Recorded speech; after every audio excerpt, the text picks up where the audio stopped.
seconds remain.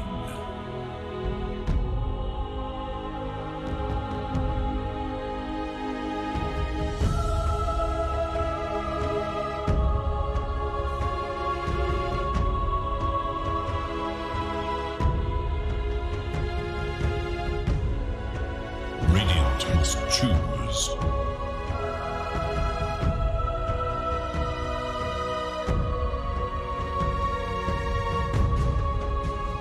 Dire's turn to pick. Vengeful spirit.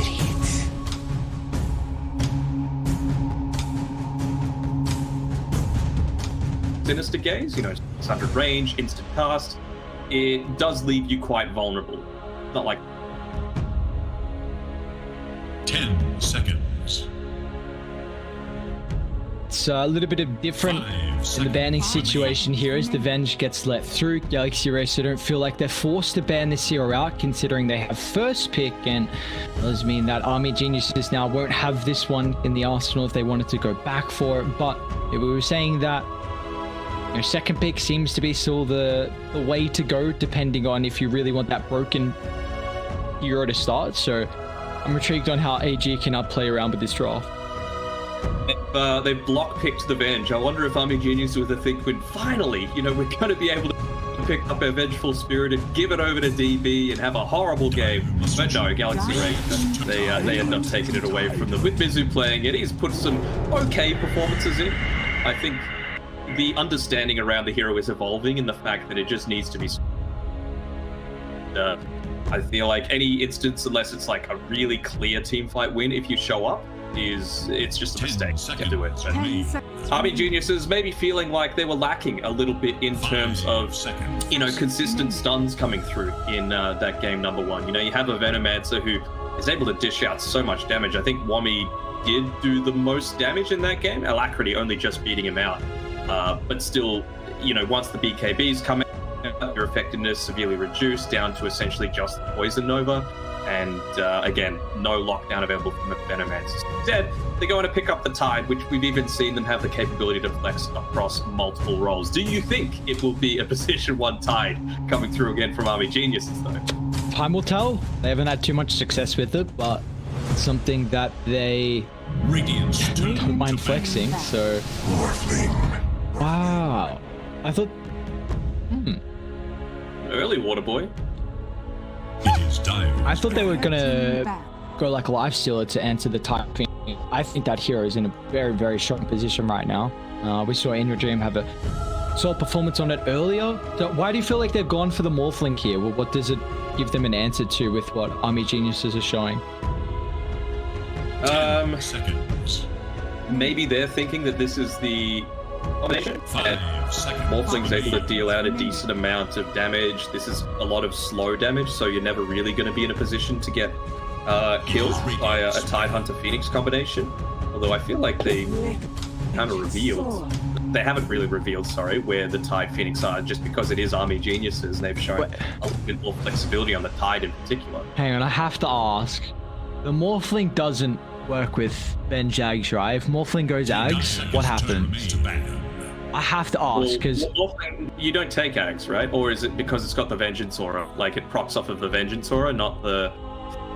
Flopper? Good question. Yeah, I hope. No, it is. It is. It's off the Vengeance Aura. The Agseption Venge. That's what I'm saying. But, I'm hoping that it doesn't work. Hang on,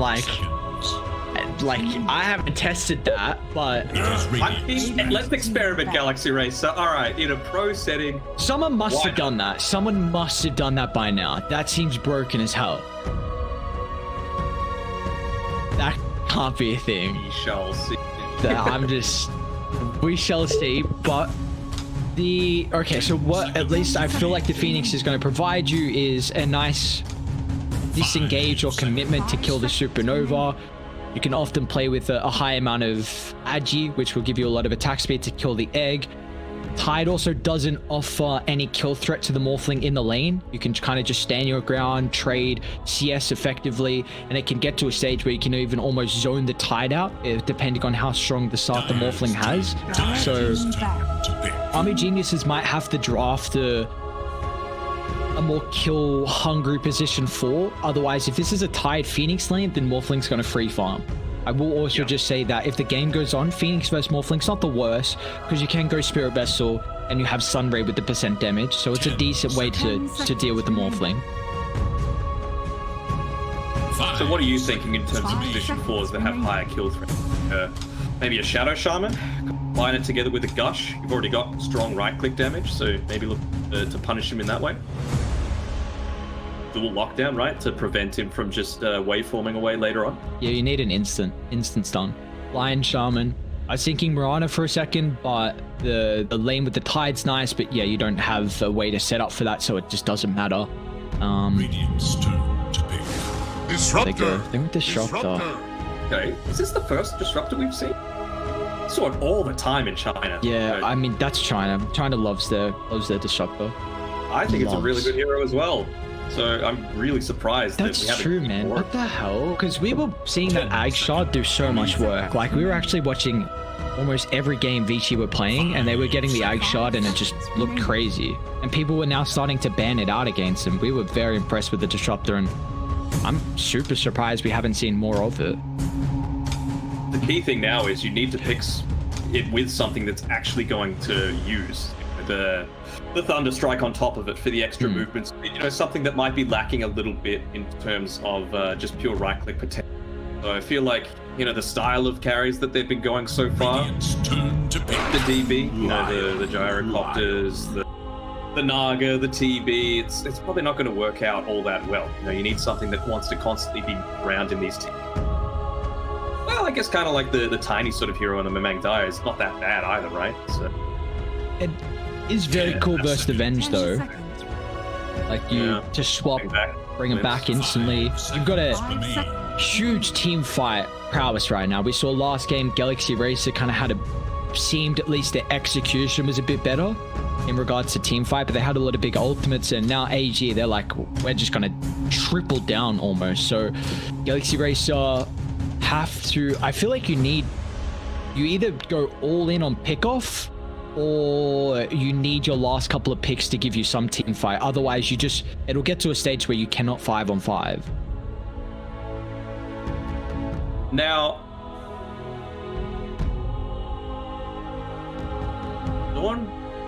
Dawnbreaker? For Dawnbreaker. Galaxy? Dawnbreaker is in the pool. No, I'm thinking for Army Geniuses because finally they've got to a stage where it's not against a silencer, so it's not going to be interrupted by that global. Against the Morphling, though, I'm not really. I don't think they'll be able to do enough damage before it's able to get off the attribute shift. The chain lockdown's probably not going to be it. They picked. I mean, this is an interesting Abaddon pick. So they picked it into Disruptor, which silence on the ground, you just completely destroy the borrowed time if you catch him. And he's going to be towards the middle of the fight. It's also not the greatest pairing with the Morphling. I mean, it's just going to completely give him a free lane, but I think he would have had that anyway versus the Tide Phoenix.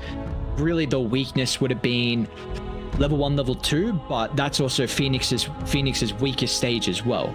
But one thing that it does give you, at least it's one of the best ways to deal with Tide, just a huge AoE control that you purge off instantly, and then you also can get rid of someone else's tentacle stun.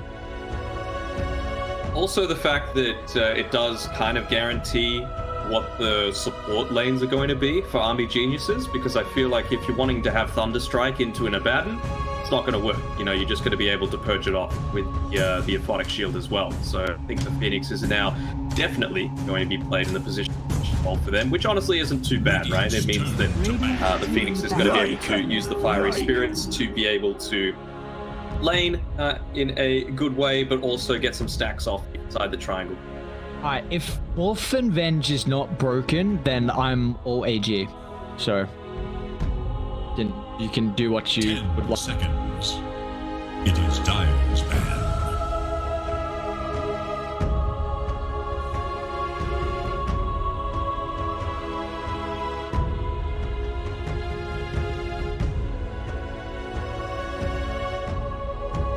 Radiant's turn to ban. Does this not seem free to you?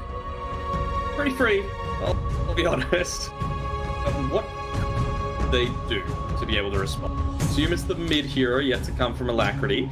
something that's able to lock the Lycan in place. 10 But again, I feel like if you're seconds. doing that, you're going to be committing pretty heavily, and then you're just going to be 5 seconds remain. you're just going to be a bait essentially, next Storm or Ravage. They don't have 24th either. It needs to be. I think it has to be a melee hero actually. Dire's Like, turn to Dire? ban. Like who are you gonna put on the front line to eat abilities? But then again, like you need a pairing with the Abaddon. So as soon as I saw the Abaddon, I'm like, they might go like Lesh or something like that to enable the combo.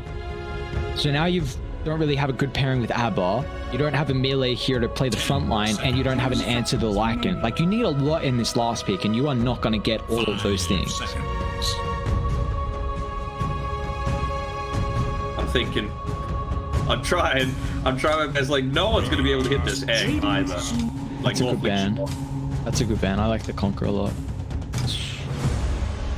I don't believe you can Mars mid. Can't just tiny, can they? It's just got banned. They might Void. Void's 10 banned. seconds. Ember's there, but it doesn't deal with Lycan as well. Team Ember Spirit. They still do it. There's not a lot of catch. It can create a lot of chaos, which they need. And it's an Alacrity Ember. It's a let's not yeah. forget that. Like even in a game that it doesn't deal with the Lycan as well, but it seems like still it's a pretty strong Ember game. They have minimal catch. They do. 5 So his main role, of course, is to try and lock down the Phoenix and Disruptor and hope that the Lycan doesn't rip through your backlines in the mid. They don't have long. I don't know if you can. Oh, you're only against Lion. Anti-mage. Choose your hero. now. Mid tie? Mid anti? Hey, you were talking smack when I said Black did against the AM against Ember in a ranked game. Oh, tied. That's why, because it didn't even get picked.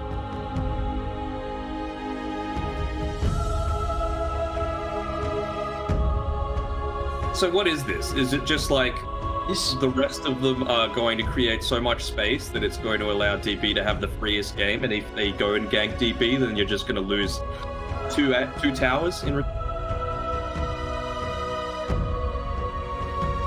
Yes, this makes me not as 10 seconds. sold on Dire's draw. 5 seconds. Like it's a very good AM game, but it just like their cores are now. It doesn't synergize with the rest Yeah. of the team. It's good in a vacuum. You know what? Army Geniuses, they were in a really... And I'm going to say them for game number 2. The Mizu offlane Abba too. That's okay. I mean-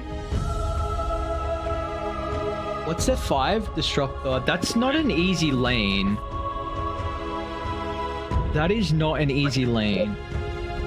I guess they really wanted the Abba in the Disruptor. I no, it's because the legitimately any passive is better than nothing versus the anti-mage.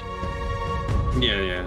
So now Mizu can actually trade versus AM well. I don't think it matters because the Abaddon versus Disruptor, because you won't have mana to get rid of the Thunderstrike.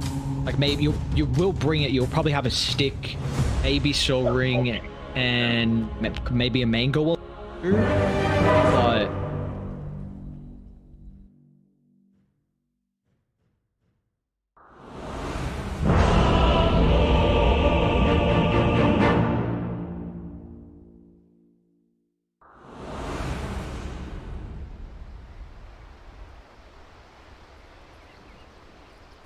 I'm And- going Army. Oh, also, yes. The time I want to see what's happening with the Prepare Couriers. for battle. Are they sitting outside the base? All right, I'm going to need to see those wolves go into the Radiant base. Dude. And now are 4 separate Couriers. It's not gonna happen. Your pub games. What the hell? The next label play. The next label play. The next label play. Imagine if that actually happened. Oh my. How did he get it in though? Because don't you? It's got 325 health. Maybe he sent both in, so the tower had to only hit one of them.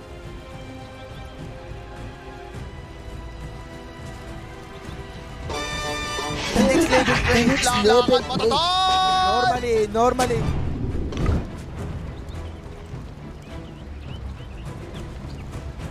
30 Wow. seconds and High counting. fives. Playing some patty cake in the mid lane. Normally. I don't know about you, but dude, what's Wami doing? I don't know, man. Dude, AG,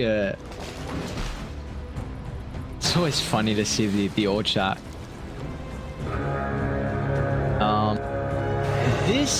I'm super excited for this game. I'm on the edge right now. I was a huge fan of AG's lineup, and then the anti-mage got picked. And again, like you said, in a vacuum, it's a very good AM game, but that doesn't synergize with the team they have. Like it just feels interesting with the cores. And for Radiant, I don't know what happens with the Morphling Venge. Like I really just don't know. Are they they're aggroing. They got 3 ranged.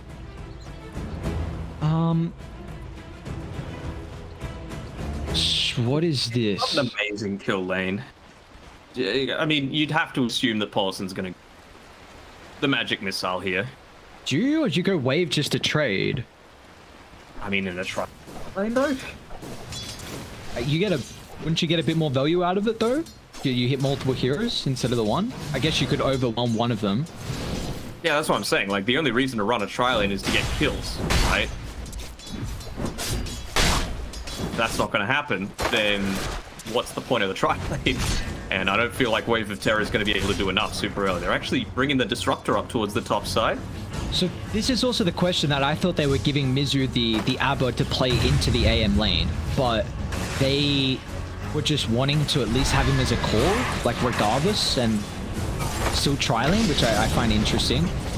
I mean, Dire's not the strongest level 1, as we're showing right now. They're away from DB.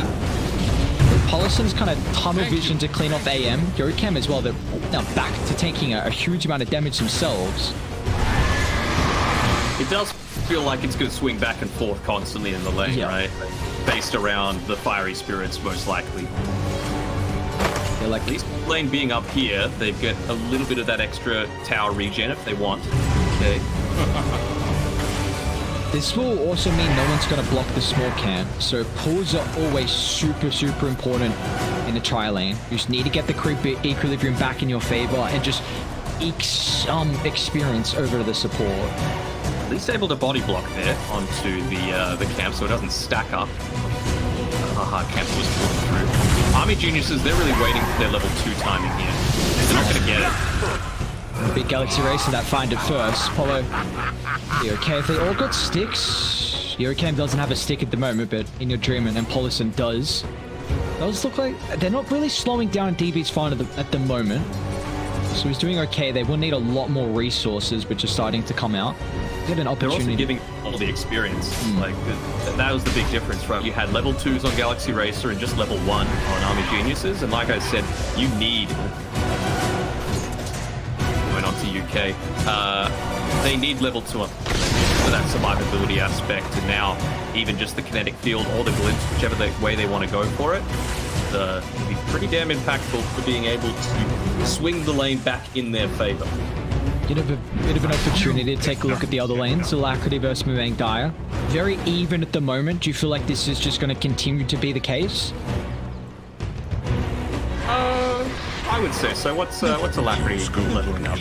Just Sleight of Fist, Flame Guard. Makes sense. You know, you don't really want the Searing Chains. You don't have strong ganking supports on your lineup. At least ones that are able to instantly initiate. So, kind of kills there. And of course, you're also in.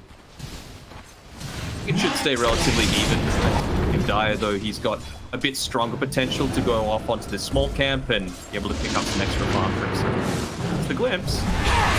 Field Jero camp here. See, DB's is very hesitant with committing. Just I feel like Dire have a stronger level 3. I believe Fire Spirit with an extra point in Thunderstrike is going to be more valuable than what Radiant will get out. I would agree. Jesus, okay. We're eating up a lot of damage from the neutrals. Almost gets denied, but even in your dreams going to swing on over. So 2 big kills in the aggressive tri lane. This will give us an opportunity to quickly look at bot as well as Mizu and Wami. How are they looking? Seems pretty even. It feels like all of the other lanes, it should legitimately just be Farm Fest. I can't imagine anything else. Or what are your thoughts, sir? Yeah, I would agree with that. Mizu, of course, very sustainable just with his shield, and he's gone for a bracer. Into Wami with the Helm of the Iron Will, eventually built the Dominator, and of course you've got that Feral Impulse as well for the extra region. Although if the body blocks go up here, For a lesson. That was a cool play from Wami. Should be right. Do you want Mizu to go Midas? Like, I feel like there's actually, you could argue a Midas is pretty decent. I feel like you need as much, like they can't end the game as fast, I think, with AM. Like, yes, Lycan's going to take objectives, but he's going to need the Helm of the Overlord, which will probably get at a faster timing because of the free lane, but like Abaddon can very much fall off as a 3. they're going for the body block again. He doesn't have mana to get another Aphotic Shield off, so we'll see if he's able to claim it. No. Get back underneath. I feel like the Midas isn't too bad, especially if you rush it, right? Because that'll probably be around the Helm of the Dominator timing, not the Helm of the Overlord, of course. It can't affect that. Top lane. But, try and focus down UK. Does give them an opportunity to push back Yokam, but they don't have the damage just yet, so they'll turn their attention to Polaris. He's got some sick charge in the arsenal. DB doing a lot of damage with 2 points mana burn, but he's got to be cautious still. He's available. The main dial. An early rotation with the Ravage gets a big double kill. That's a big movement. One that I was not expecting at all from the Tide Hunter. Did he just hit up onto level 6? Yes, he did as well. So choosing the perfect time to make that rotation there. It also goes to show the impact of the sticks. You know, they had them for a longer time on Galaxy Racer there, and they were able to get the better part of those trades coming through. And DB gets a lot of that experience as well. And you see they're just giving him a free lane. They should also reset. So, it's only one creep at the small bot. Can he get the ranged? Oh, nicely played on UK.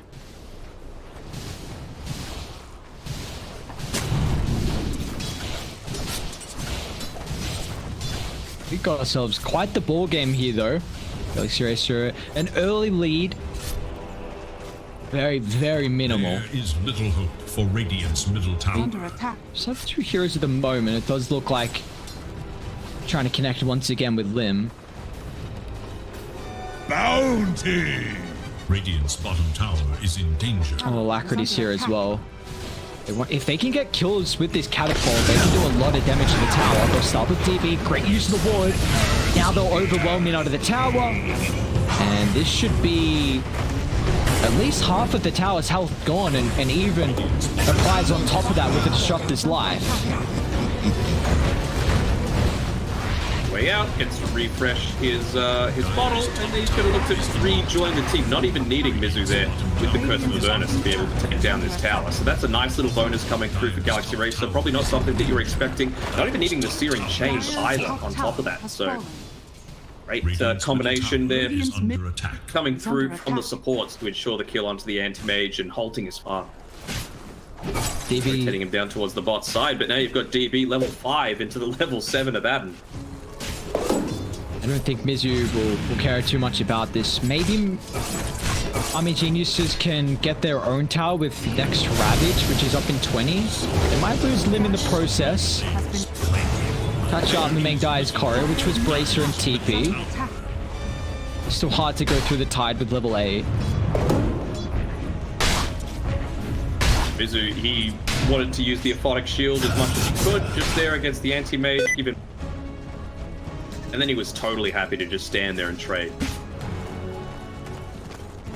Now it feels like, you know, you've made this rotation down here on DB, but it's going to result in, you know, the creep wave's all the way back down here. Last time they tried to trade with Mizu, he just had to TP away up to free the Curse of Avernus stacks. 1, 2, 3, blink, yep. Wait it out, and then it'll look to go back in. But it's just going to be the same story again and again, and getting more of his creep wave denied. Rune of invisibility. Dire do not have great ways to make plays on the map, which is a bit of an issue. How are you going to funnel farm into everyone, actually? Because your supports are such low experience. And I mean, you're trying to give top to Lim, which I guess is nice, but that's fine. It's not for the anti-mage who's being contested down bot. He's very It's like poor. they're just basing this around the Magdire again, right? Like, he's the one that's going to need to be making all of these plays. It's him, Phoenix, and Disruptor making the rotations, and, like, they're three huge teamfight ultimates, right? But in terms of pickoffs, they're not that amazing. And here, the first use of the shapeshift, they're trying to chase down onto Gokam. Looks like the whole line. A poke pole on forward. Bizu's a bit more of a difficult task to undertake. So, kind of attempt it. I mean, there's no rotations coming through just yet. Is Mizu gonna get any assistance right now? Finally a TP. Even Avenge is starting to run down bottom. Oh no, the anti-mage. Well done under the tower. The shapeshift's expired, so Alacrity is looking to push on fourth more. He can slide dodge the glimpse. Oh, nice. Beautiful timing. Change Remnant up in a couple of seconds. Even Polison can give some assistance from afar.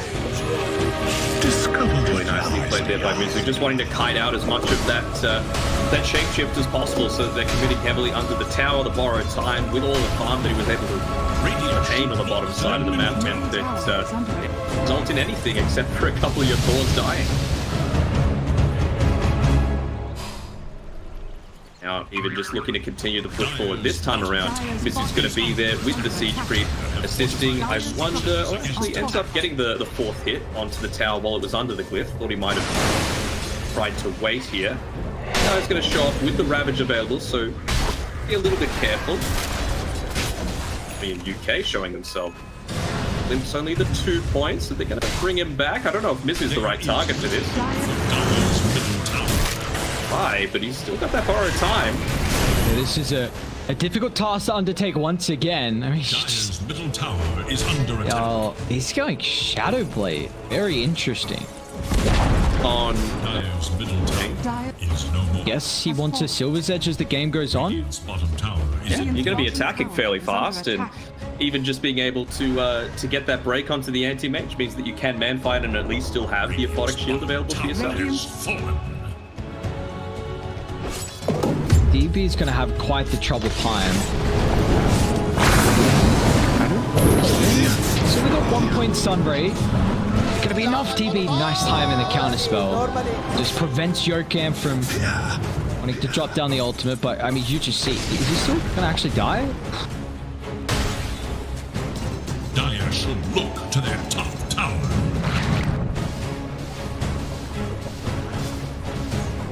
There is zero space right now to AM to farm on the map. It's beautiful to see how Galaxy Racer are just occupying the jungle, and wherever anti-mage is, they're trying to contest him as best as possible. Maybe they can't stop him from last hitting, but you're at least forcing out a lot of his resources to maybe buy, you know, an extra set of Selv or even Tangos, but Look to their top tower. he's having to just really get out of dodge, and see the farm is really slowing down. And well, for Galaxy Racer, it's not for them though. Dire's To bottom their credit though, on Army Geniuses, they've been able to build up some pretty decent vision on the map. You know, 3 high ground observer wards that haven't been dewarded for quite some time, or sorry, 2, and then one just to the left of the typical triangle ward. It means that DB is going to have somewhat of a feeling of safety, Well, but not DB's if you're getting dead. dived like this by the entire team. Once again, let's see if Lim's enough. Got the Fire Spirit attack, slow slides up in a couple seconds. Oh, fortified their structure. DB, Dire's he needs help. is under Team, please. We'll see what Ravage and Supernova can do. But Lim's got to be very cautious. Drop the Ravage. Alacrity doesn't have mana for the Remnant. Gonna try and make the attempt. One doesn't give him enough. He's still getting a nice amount of distance away, and actually just gonna drop the Supernova as Alacrity walk forward. That's a big streak to find from Wami. They won't get anything more, however. Will they, though? Nice micro, the Sentinel Conqueror. He was continuing to stalk Yokam. They need to funnel the gold to the anti-mage. Okay, well, he'll just get denied instead. Just the old chat. I'm sure he was not expecting that from a small camp. Oh, no. DB's like, Lord help me. Don't worry, the kill streaks are starting to build up on the neutrals, and then he'll try and claim him. Ah, yes, I see. You're also looking to fatten up Radiant a little bit, and then you just, give them this false sense of security, and then, oppa. I mean, it happened to them in game 1, right? 20k lead, and then bam, glitch happened. Okay, so at least my mind is at ease a little bit, knowing that in your dreams going Sanjin Yasha into Satanic, and I believe a crit stick after. So it seems like the Venge Morphling is something that does not work. I was worried for a second. Could have the new goddamn Bang Bros. DB. No. They're so close to Yokam Blink. I'm surprised they smoke there. Wanting to, I suppose, keep the pressure up. They know that they still are up against this time. The laning stage went very well, but that's as a result of some individual play, some good cohesion. Nice body blocks. Here. Making sure that I think you take that. 251 gold. Man. Yeah, but you're giving some space to DB. You're right, it's a +5. I think when you're this far behind, you're going to take anything you can get. If it was a kill on Yokan, that would have been great. We'd take that. Alacrity's still sticking around though. They've got an incredible lane war to scout out UK. They've got the more juicier. Like the easy target in the Phoenix, Swami. So he's going to try and charge up the ultimate. Yokan will be successful with his TP, so will be a secondary support falling top. Now with his shapeshift forced, just giving him some gold towards the Helm of the Overlord. Be nice for him. Mangaya, I'm a little surprised that he hasn't been putting himself down on his box, right? Because when you look at it, how are they really going to kill him super early on into the game? Illusion. Lion needs the Figure of Death available. Maybe that's why he's just put himself down there now with Jokan being killed. But I feel like you being down here playing this more difficult lane is going to provide yourself and your team with a lot more security moving forward. This is the mid laner, right? Like he's going into the Gush as well, just wanting to enable Lycan to have the most effective game possible. Hell, not even the Lycan necessarily, just the Helm of the Overlord creep. Yeah. I think it also gives you a nice way to not compromise yourself in the lane. Like you can just spam out Gush and D-push a lot easier. Because I think you just have to make as much space as possible for the anti-mage, and that might provide that for you.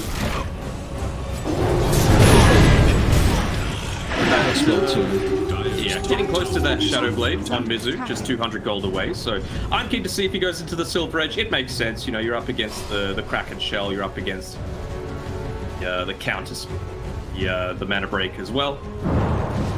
You're very effective at trying to negate the effects of this man fight.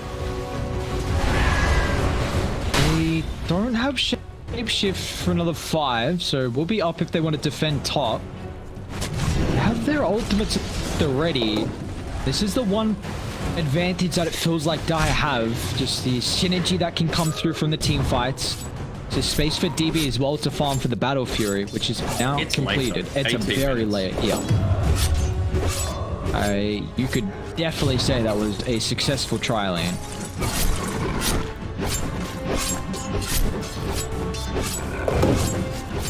Brigand's Blade's nice, at least for the moment here on the AM. What else they can give over to him? They do have, like, as the game goes on, as soon as he picks up Manta, he's very survivable. Before then, they still have a big window where they can kill him. I would agree with that. It's going to be, exacerbated even further, of course, considering the fact that Jokan has finished up his Blink Dagger as well. So I think, with as aggressive as Galatasaray have been playing so far, they can look to ramp things up even further. I can punish, though, with the Helm of the Overlord. Picked up here by Wobby. And it is this balancing act, right? Like, you want to be able to get the Helm of the Overlord. Oh, actually, he does have the Ancient Black Dragon, so he's going to use that to try and push out one of these lanes, probably park it top and a bit more of the dead lane. Should be fine. Got a bit of assistance. One shapeshift is teetering off. for the last duration here. They're kind of getting further and further back, but they haven't dropped the ultimates just yet. How far are they going to go before they will use them? Supernova, the only one that will be forced out. And Jokem did a fantastic job. He essentially kited out half of the Lycan's shapeshift ability. He's still not dead. Like, it's going to force a TP through from UK, but he's done his job. Oh, no, okay. He was getting space created. He was getting like ravages onto 5 different units, all the different creeps that Lycan had following him. It was fantastic. Even getting a hex onto the ancient black dragon, making sure he was an ancient black fish. This is Roche though. Alright, a little bit too late to the party. Ravage and Static Storm at the ready if they want to go. They will not contest it. They might kill off Mizu, but still has the ultimate, so not too worried about his position at the moment, especially with the assistance in the back line. They'll glimpse him back. About half health to work with on Mizu. Really don't want to pop the ulti early on, but it's going to force the back line to be compromised. They're just going to wait 4 minutes and your dream will clean up. They just chopped up. Then it's going to fall as well to the hands of the Morphling. And meanwhile, they've also caught out Wummy. The Lycan shapeshifts up in a couple of seconds. Lycan is a little bit low in the mana regard as well, but I think they should get just the stuns at the last second. And they will, Yokami. He didn't want the extra charge yet, but space still for DB.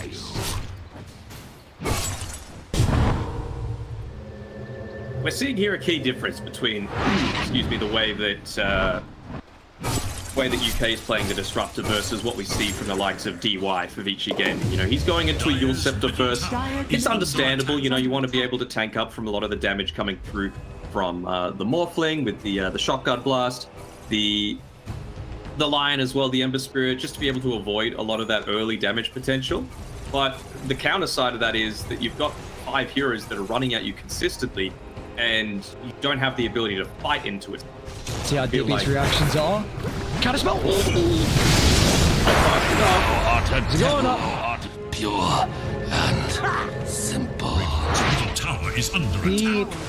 The Yules provide you a way to get that catch though, right? Because when Static Storm's dropped, I don't believe the silence is instant. No. So against someone like the Ember, it's incredibly effective. Morphling as well, maybe at some stage, if he opts for a BKB. Could be very, very later on. He doesn't need it this early.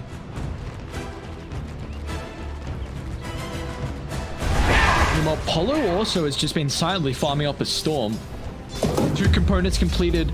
About to be a 3rd as well after the creep wave. Assuming he doesn't die. It's very likely. Wants to combine the next portion of it.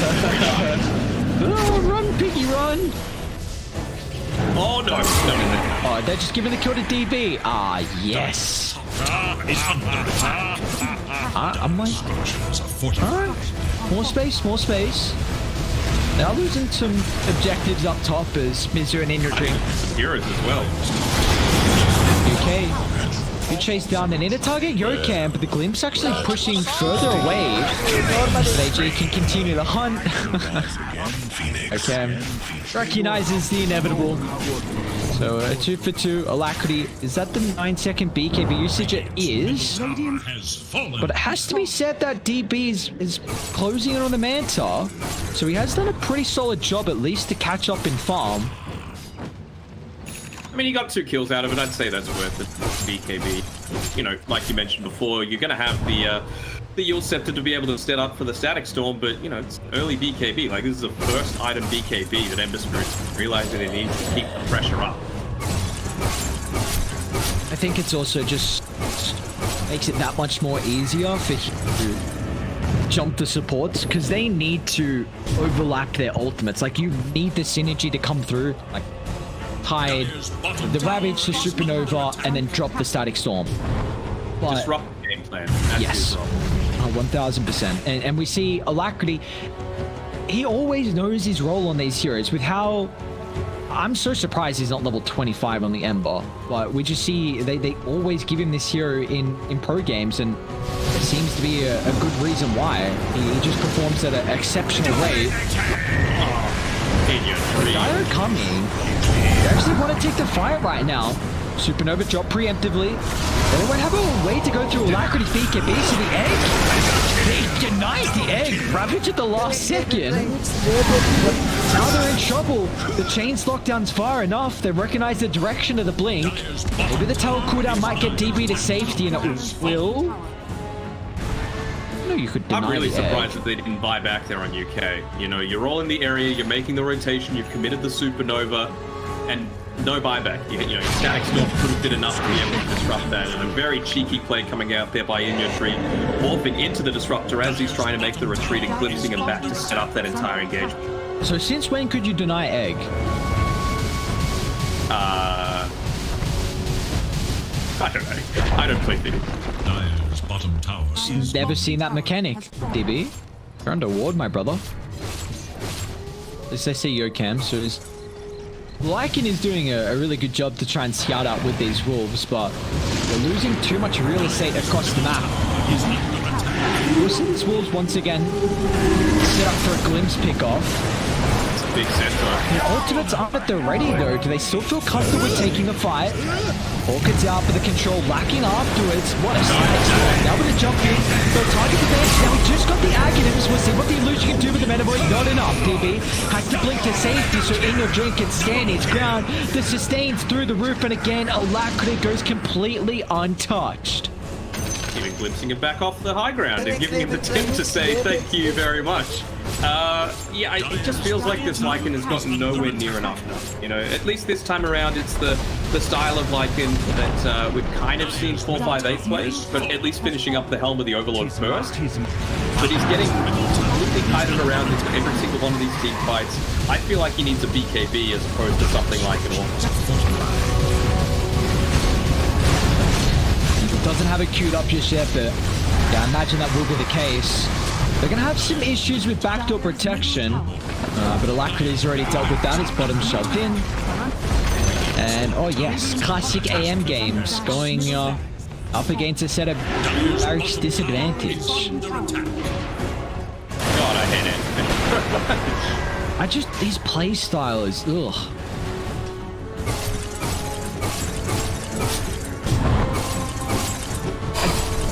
I mean, I'm going to say it again. I still think this is a game he can actually 5v1. Really? He's not fun. Yes. Yes, they don't have a good way to kill him. He's not very farm. So it's going to be...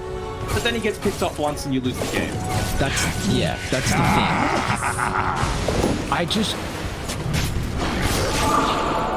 my waters rise. I mean, next Roche, this game should end from Galaxy Racer. If Agent can somehow stall that out, I believe in AM late game and their team fight. I don't think that's going to happen, but there is still an avenue for Dire. I feel like it's even going to get to the point where like just this Abaddon is going to be farmed enough and hitting enough that, you know, you might be able to mantle off the Searing Chains, for example, and, you know, you can counterspell the Hex and blah, blah, blah, blah, blah. Like, Miz is just going to hit you enough and have plus left attack speed that can just silence off the fact that there's nothing. Silence. Use the Manta style and get away. Like, that's a position 3 doing that. So until he has BKB, this anti-mage is not fighting, and he's going at Skadi first. A tool to teach. I don't think he can be KB. I think that's too defensive. He has to, otherwise Abaddon just stops him. He's got Manta though, right? You just get out of silence. Sure, but then just right-click him and you silence him again and he can't blink away. And if he tries to take the team fight, Abaddon's main role is just get on the anti-mid. Radiant's top tower is under attack. How long to Roach? 15 seconds. Which is the objective at the moment. You see all of Dire just putting their body on the line to try and delay this as long as possible. Lane shoved out. Wherever you can. Any levels that we could see, like ultimate times? There's Tide's almost 18. He's got 2 points Supernova. Romy almost 17, bit away from 18. Trying to take a fighter out mid though. Is you leading the charge? If they can, that's a blink on the courier. no. And they have an exceptional ward on the high ground too, so they start on one. Even like him getting chain lockdown.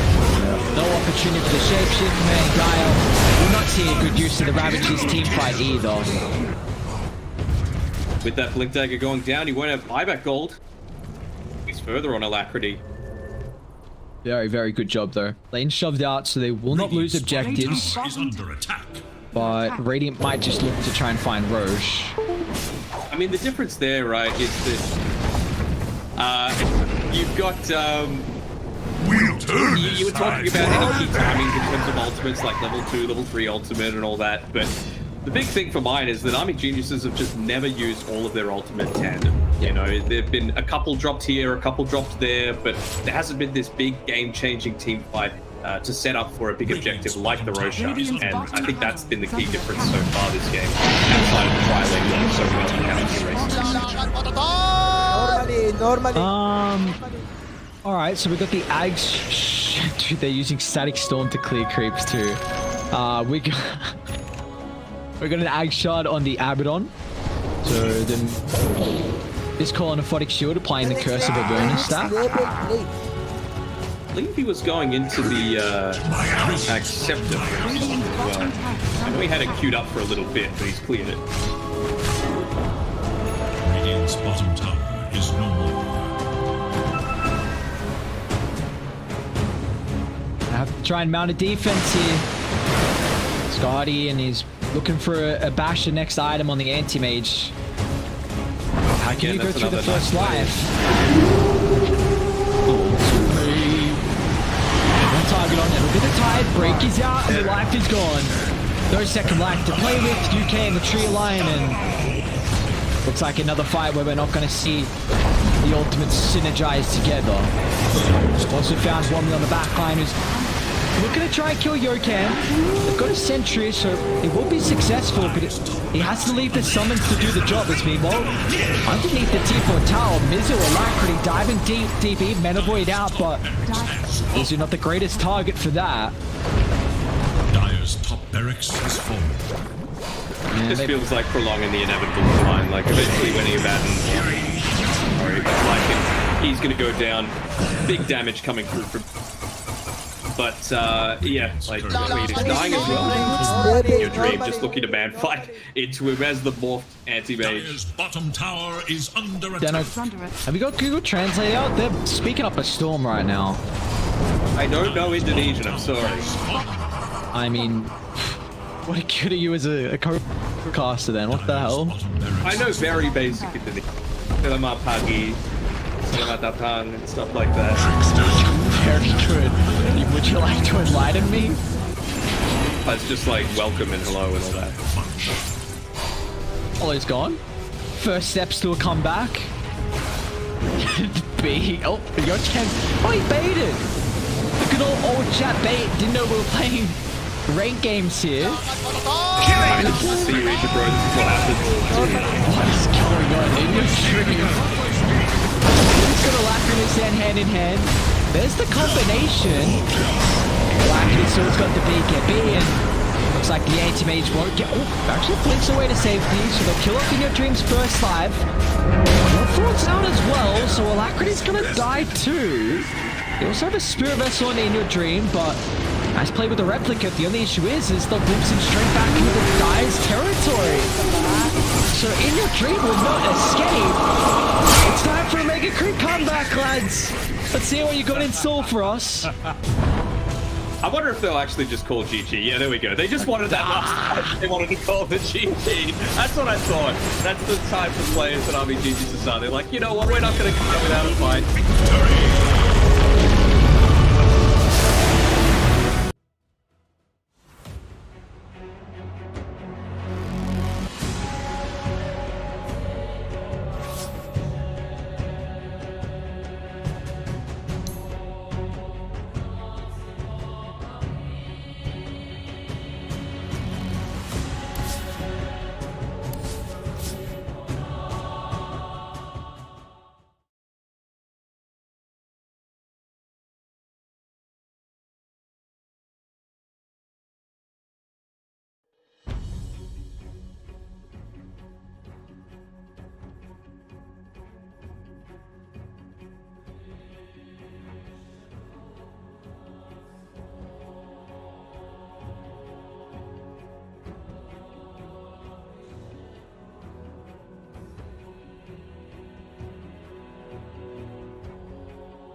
5 seconds remain.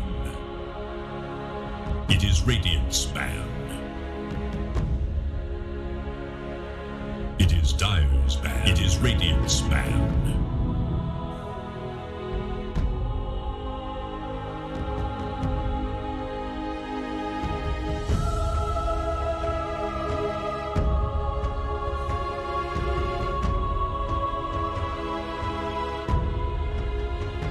Seconds remain.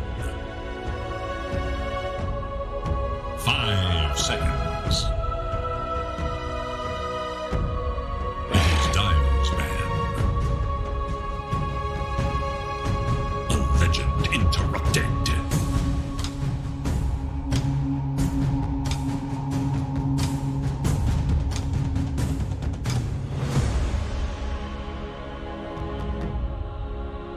Seconds remain. Radiant's turn to pick.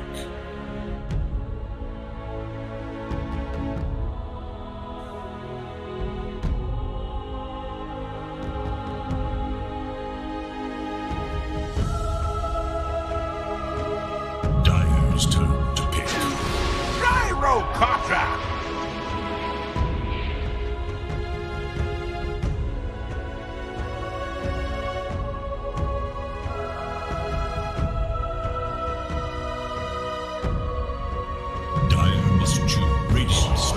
Shadow Demon! Mars! None on this stage shrink from a fight.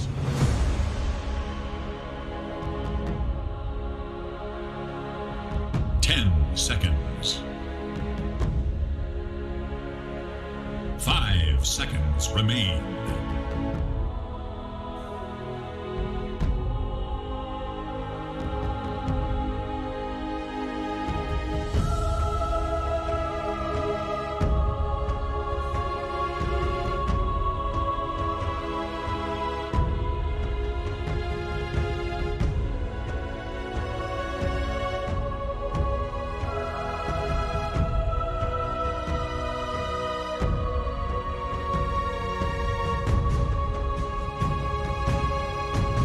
Radiant's turn to ban. Weaver. Dire's turn to ban. Radiant's turn to ban.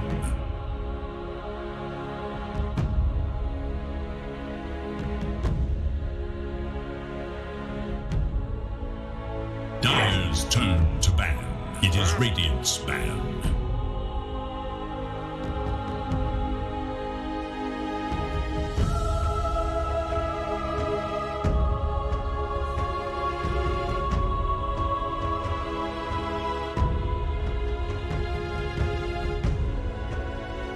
Seconds. It is Dire's ban.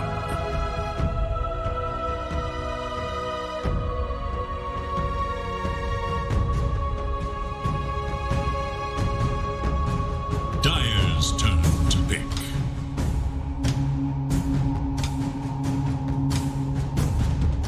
Radiant must choose.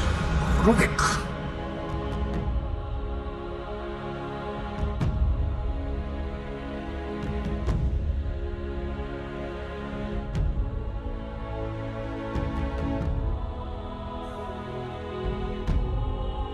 10 seconds remain. 5 seconds. Radiant's turn to pick. Earth Spirit.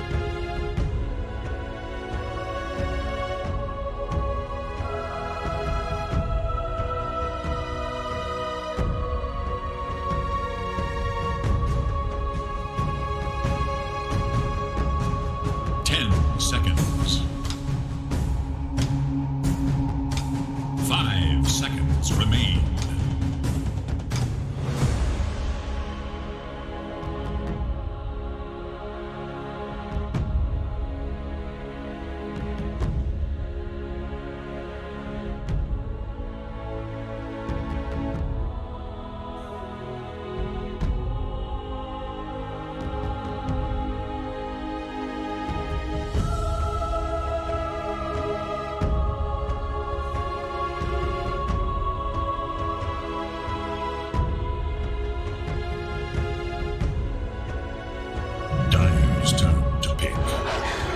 Beastmaster. Remember that a true competitor honors a pause.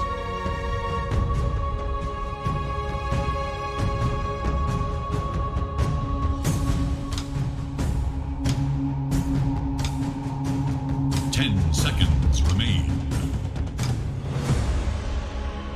5 seconds.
It is Radiant's man.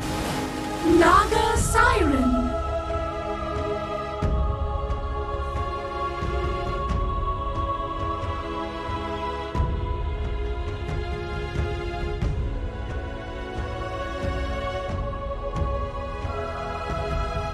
Seconds remain. 5 seconds.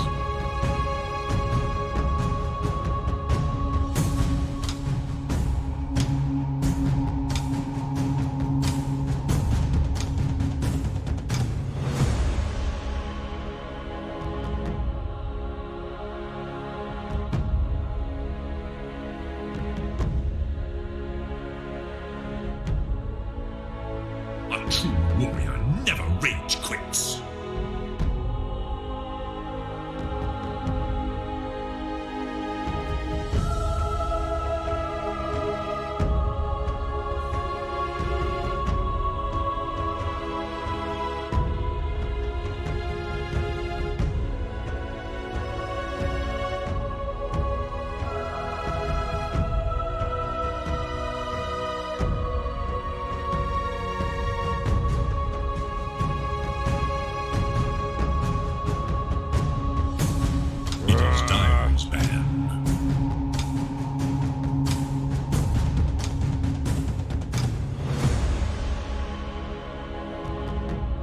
Radiant's turn to ban.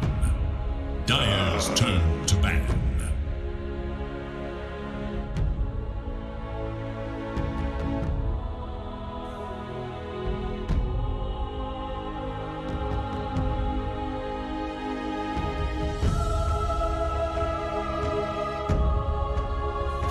Seconds.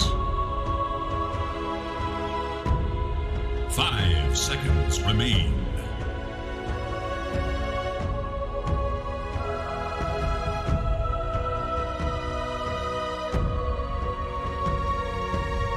Radiant's turn to pick.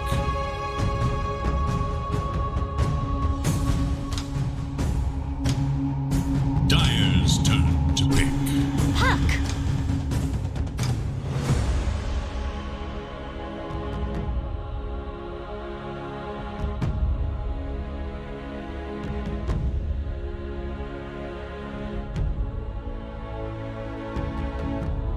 10 seconds remain. 5 seconds.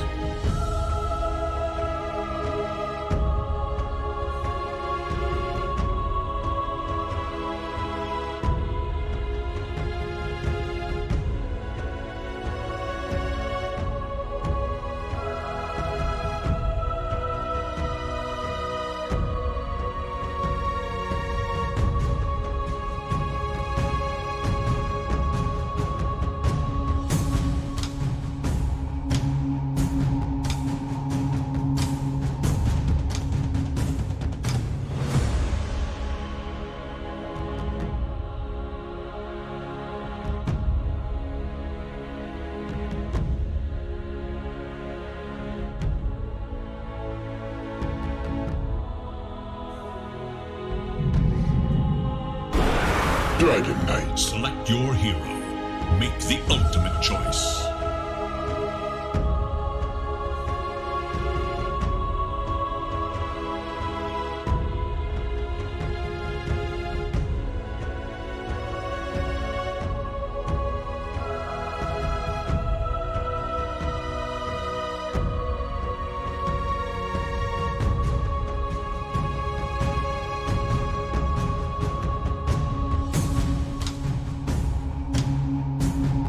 The stalwart will hold, the weak will falter.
Lakad mo, Toton! Normally.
Lakad mo, Toton! Normally.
Radiant's ban.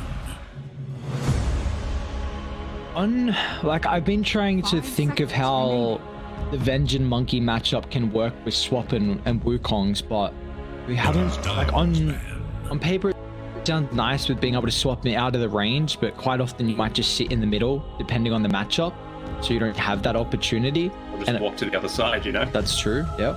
And also the swap range is determined on his cast range, so by the time you get higher levels, then you're close to the stage where if it's a support Venge, then a Monkey can be on his way to his 25. And once you have the extra ring command, then there's no chance you can swap him out. Or even if it's a support, you know, you just it means that the mentality going into team fights is, all right, we need to kill the Vengeful Spirit first.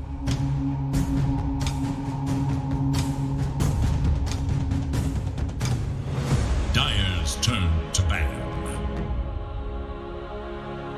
This gives him a lot of potential now, at least for execration. I've been liking the 2 cores when the team has first pick, because then you're not like you can use the 8th pick to protect one of your most valuable. You get the broken hero that you think is super important in the 5th pick or first pick overall, whatever you want to say. And now you can just go for your supports towards the later phase. And sometimes you have seen, though, like, it's either the 2 cores in the first phase, or teams like to draft their position 5 and 1 simultaneously with a 16th, 17th pick. Who did we see play the Night Stalker as a 5?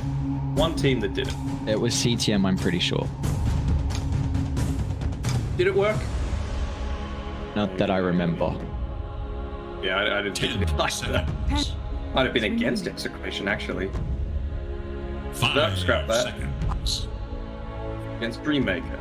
Yes, it was, and they ended up losing that. It really does feel like this Night Stalker, at least in my eyes, it does need to be a position 3. You're able to do so much, and your scaling potential is amazing with not just net worth, experience as well.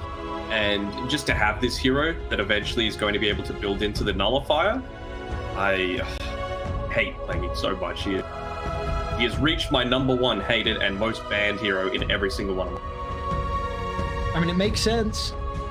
Heroes are not easy to play into.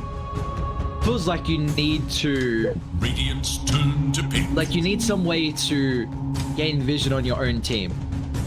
China has been a huge fan of, like, the Beastmaster as an answer, just to have at least some control, potentially, in a fight. But Yangon currently haven't done that. Got Pango on Yangon. They've just banned out the Grimstroke. They've got the Bloodseeker themselves, and they're against 2 heroes that need to do right clicks to do damage. So I feel like the Pango's not a bad pick. They're going to go with Skille's Earth Spirit instead, which of course is also very solid, but like, it's a potential missed opportunity. You know, the only downside really is that if you get the Crippling Fear onto the Pango, you're a little bit squishy for the time being, but I felt like it's been a pretty decent pickup for them. 5 seconds. At least they're back into some comfort, though, with the Skill 8 Earth Spirit. It's a cool combo. You can... Like, there's a lot of ways to get the bleed effect from the Rupture with the swap and with the kick. Even just kicking Monkey King out of Wukongs as well, right? Yep. So this will give you some multiple opportunities now to use that Rupture in a crafty way for Yangon. And they're also hiding the rest of the cores as well, which quite often you like to see with the 18th and 24th. But, well, this throws Spanner into the works, doesn't it? Radiant must choose. Get 5-tide. I like the 5-tide together with a Monkey King. I feel like it's an incredibly strong lane. Again, you've got someone that's able to soak up a lot of the damage. With the Gush, you're able to, you know, if you combo it together with, let's say, an Orb of Venom on the Monkey King, get a ton of kills in the laning stage, especially against someone like the Earth Spirit, who, again, needs to get up in your face to try and make something happen. Invoker. Hey, young PH Invoker coming through the mid lane to contest against the Lina. I mean, it's a minor one, but the Deafening Blast to be able to give a little bit more of that Rupture damage out. I don't think you can focus too heavily on that, though. 10 seconds. Ten seconds. We're looking for all the synergies here. You have to. 5 seconds. seconds. Any little advantage you can gain, you'll take it. But I've been impressed when young PH has picked up the Invoker. Gives you, it's a nice cost Wex game. Combine up with the Earth Spirit making rotations. Well, hopefully they don't go double earn. I was thinking that just now as well. Hopefully we don't see that again. Honestly, like Execration's draft isn't lacking anything really significant, right? You're covered for magic damage, you've got good frontline, you've got good stuns, you've got decent lane shove. Their shove, you reckon they have decent shove? That feels a bit weak. Decent. Yeah. Like Lina just on his own, and Monkey King is able to do it. Like once you get to level 15 and you're just able to spring yourself away really quickly, I think it's totally fine. 5 seconds remaining. It's definitely better than Yangong's. Like they do not have heroes to do that. We're still, I mean, we're looking for the flex right now. They actually banned up the Bane, so they believe, I like that Bane ban a lot. Just in case it was a Bloodseeker position 1 to combine up the lane. It's a super strong lane that's so difficult to go into. What do you feel like Yang gonna go? I know they've got the 24th pick, so we still have to see Execrations, but do you believe the Venge is going to be played as a 3, a 5, the Bloodseeker 3 or 1? Must ban first, or the... yeah, I want to see what they ban initially, where I look to pick that, because for me it's still completely unknown as to what the positions are for this Bloodseeker and Vengeful Spirit. I'm honestly leaning mostly towards Bloodseeker 1, Venge 5, and they're going to pick their offlaner to end things with, but not a ton of great offlaners left. Maybe the Mars would be pretty decent against a Lina core. Gives you a way to break trees, gives you a ton of, like, Night Stalker, it's a bad matchup, right? As long as you got the Dark Ascension available, but another thing to use with Rupture, you know, just spear him away and it's going to be quite nice. And, you know, even just a Magic Missile into Blood Rite, I feel it's pretty good in the laning state. Is that not a difficult lane versus the Monkey, though? It is, but I'm just trying to think of how they could potentially... They still feel like they're lacking some form of scaling here, so they think it's a Monkey 4, I guess. Execration. They also think the Lina could be a 4 as well with the TA ban, so they are in 2 minds as well on Yangon. Same with Execration. 5 seconds. I would be very content with them putting Lina versus Invoker. I mean, that's a favorable matchup. It doesn't matter if Invoker goes cross Wex or Exort, you're going to have an incredible time at CSing. Bob loves the hero. And they'll go for the Io. So, Io Monkey. And it's... leave you a little vulnerable to swaps, I suppose. But... I mean, it just enables your team fight that much further. Maybe sustain was the one area they were lacking a little bit, and the IO definitely looks to provide that. Their offlane looks really weird though. Night Stalker tied, because I'm pretty sure you put together, or maybe you can go Night Stalker together. You can go Iron Night Stalker, yeah. Yeah, that's probably. And if they do opt to go Bloodseeker Vengeful Spirit as the safe lane duo, then, you know, even with all the damage that you're pumping out, the IO should be able to keep you somewhat healthy. The Night Stalker, of course, already having such good base regen. Alright, let's go Yangon. That's something a little different there. At least you're going to have some kind of, I don't want to say gap close, but like, you don't really want to be using the Celestial Hammer to get away from a Monkey King, but I feel like he's going to have to be able to make this trading work. So it is a position for IO, it looks like, with BDZ picking it up. Tidehunter 5, like we were expecting. Good combination together with a Monkey King, and yeah, Zorayan off lane. So things going mostly as we expected. I still feel like, you know what you mentioned before about the Mars into the Monkey King, isn't that great of a laning matchup? Well, the answer is no. I don't feel like Dawnbreaker is much better. 5 seconds. Dawnbreaker is a very strong laner though. Like level 2 you do a ridiculous amount of damage, so I wonder if they can get aggressive at the early stages, but if it's going to be a Monkey King Tide lane, they are not easy heroes to kill. But maybe you're not worried about that, because then with all the damage you can do in your separate lanes, that will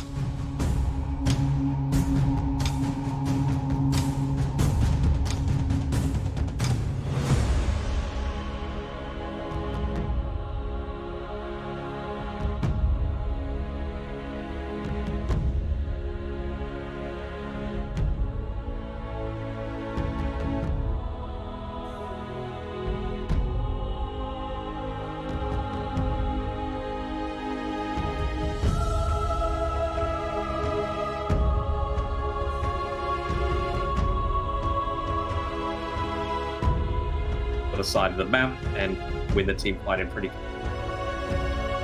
So do you feel like Yangon have a much better lineup through the early to mid game, but late game they might teeter off a little bit? I think so, yes. I am still worried about this Dawnbreaker in the lane. I'm not sure if it's going to be able to sustain against the Monkey and Tide Hunter. Again, it's better than most. You get some points of luminosity just to be able to trade against the Monkey King. I mean, that's one of the strengths of the Monkey King in the first place, is that you've just got the... Prepare yourselves for the main event.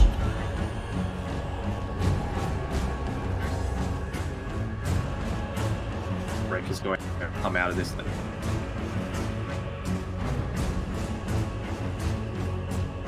What a punk. What a punk. So much blood. Ev? We'll see if Yangon can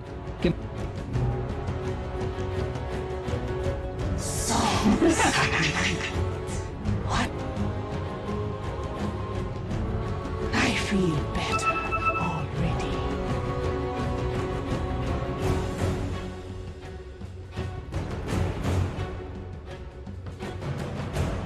you have to put your money somewhere where, you know, where's the place to do it? You favoring Yangon, or is it execration all the way here? Able to reconnect this time because last time against Galaxy Racer, it was unfortunate that Zorain wasn't able to get back into the game where they were in a really commanding position. Although that was 27 minutes in, I feel like if they had any sort of issues, we'd probably be able to rematch with all pick G ping. Hopefully that doesn't mean high ping. But if it does, that means execration is what I'm going for with that little bit of extra information. We'll turn this Off the time to back our of advantage. the no ping, if it was even, still, what do you feel like is the... Don't put me on the spot. No, All right, I I feel like the Monkey King Tide is going to be a pretty good lane. I feel like Lina has a fine enough lane against the Invoker.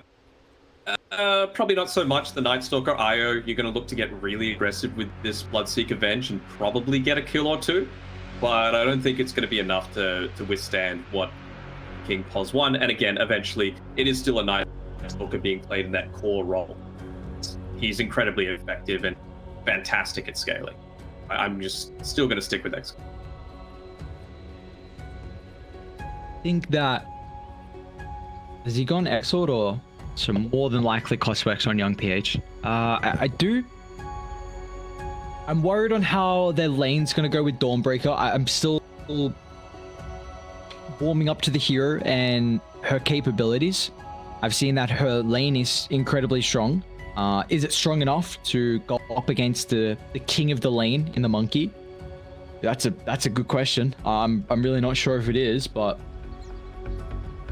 I think Yangon though. See what he's itemized towards, right? He's got the Orb of Venom, the Tide Hunter, who's going to level up Gush. Just the Dawnbreaker. Even when you're going into the Starbreaker, right? If that's how you're choosing to skill level 1, I'm not sure how effective that's going to be. You know, you might need to use Celestial Hammer just so that you can secure that range creep. Right now, it feels like if either you or Skill A walk forward, you're just going to be dead meat. I think a lot of the aggression of the lanes is going to help Yangon though. Like bot is the one lane I believe they will snowball. So do you believe this is going to be a Monkey Tide and it'll be BDZ down with Ragey Potato? Yes. I think they might just have the IO tethered together to the Monkey King right now because he's using the Mischief so that he has the faster movement speed. And under the smoke with the tether, he's going to move even faster to place a super early observer. Yeah, I with the IO then playing the Night Stalker lane, that will give them at least sustain. Yeah, and I think that's a big thing because I believe Radiant are going to out-trade that lane and then potentially have kill threat with Missile and Blood Riot. So that's the one lane I'm worried about for Execration. Mid should go well for Bob. I mean, Lina versus the Invoker matchup, like we were speaking about in the draft, it's pretty Lina favored. Invoker can... The nice thing about the cost Wex Invoker is you have kill threat with any rotations, and your skill layer, one of his best heroes is the Earth Spirit, so we'll see how active he can look to get, and maybe they can bring down the squishy Lina early and then trying to transition that into a decent earn timing, then that can further enable young PH to make plays across the map. I just feel like as the game goes on, I would favor Execration, but I do see Yangon like the avenue on how they can look to take this game. I feel like they don't have a huge margin for error. They don't, and I mean, honestly, like, what do you feel like this Dawnbreaker actually provides to them? Because that's the big thing that I'm a little confused about, right? Like, it enables you to get these pickoffs super early on, but then you're a Bloodseeker looking to try and scale against a Monkey King. You're like the Monkey King wins that scaling matchup anytime.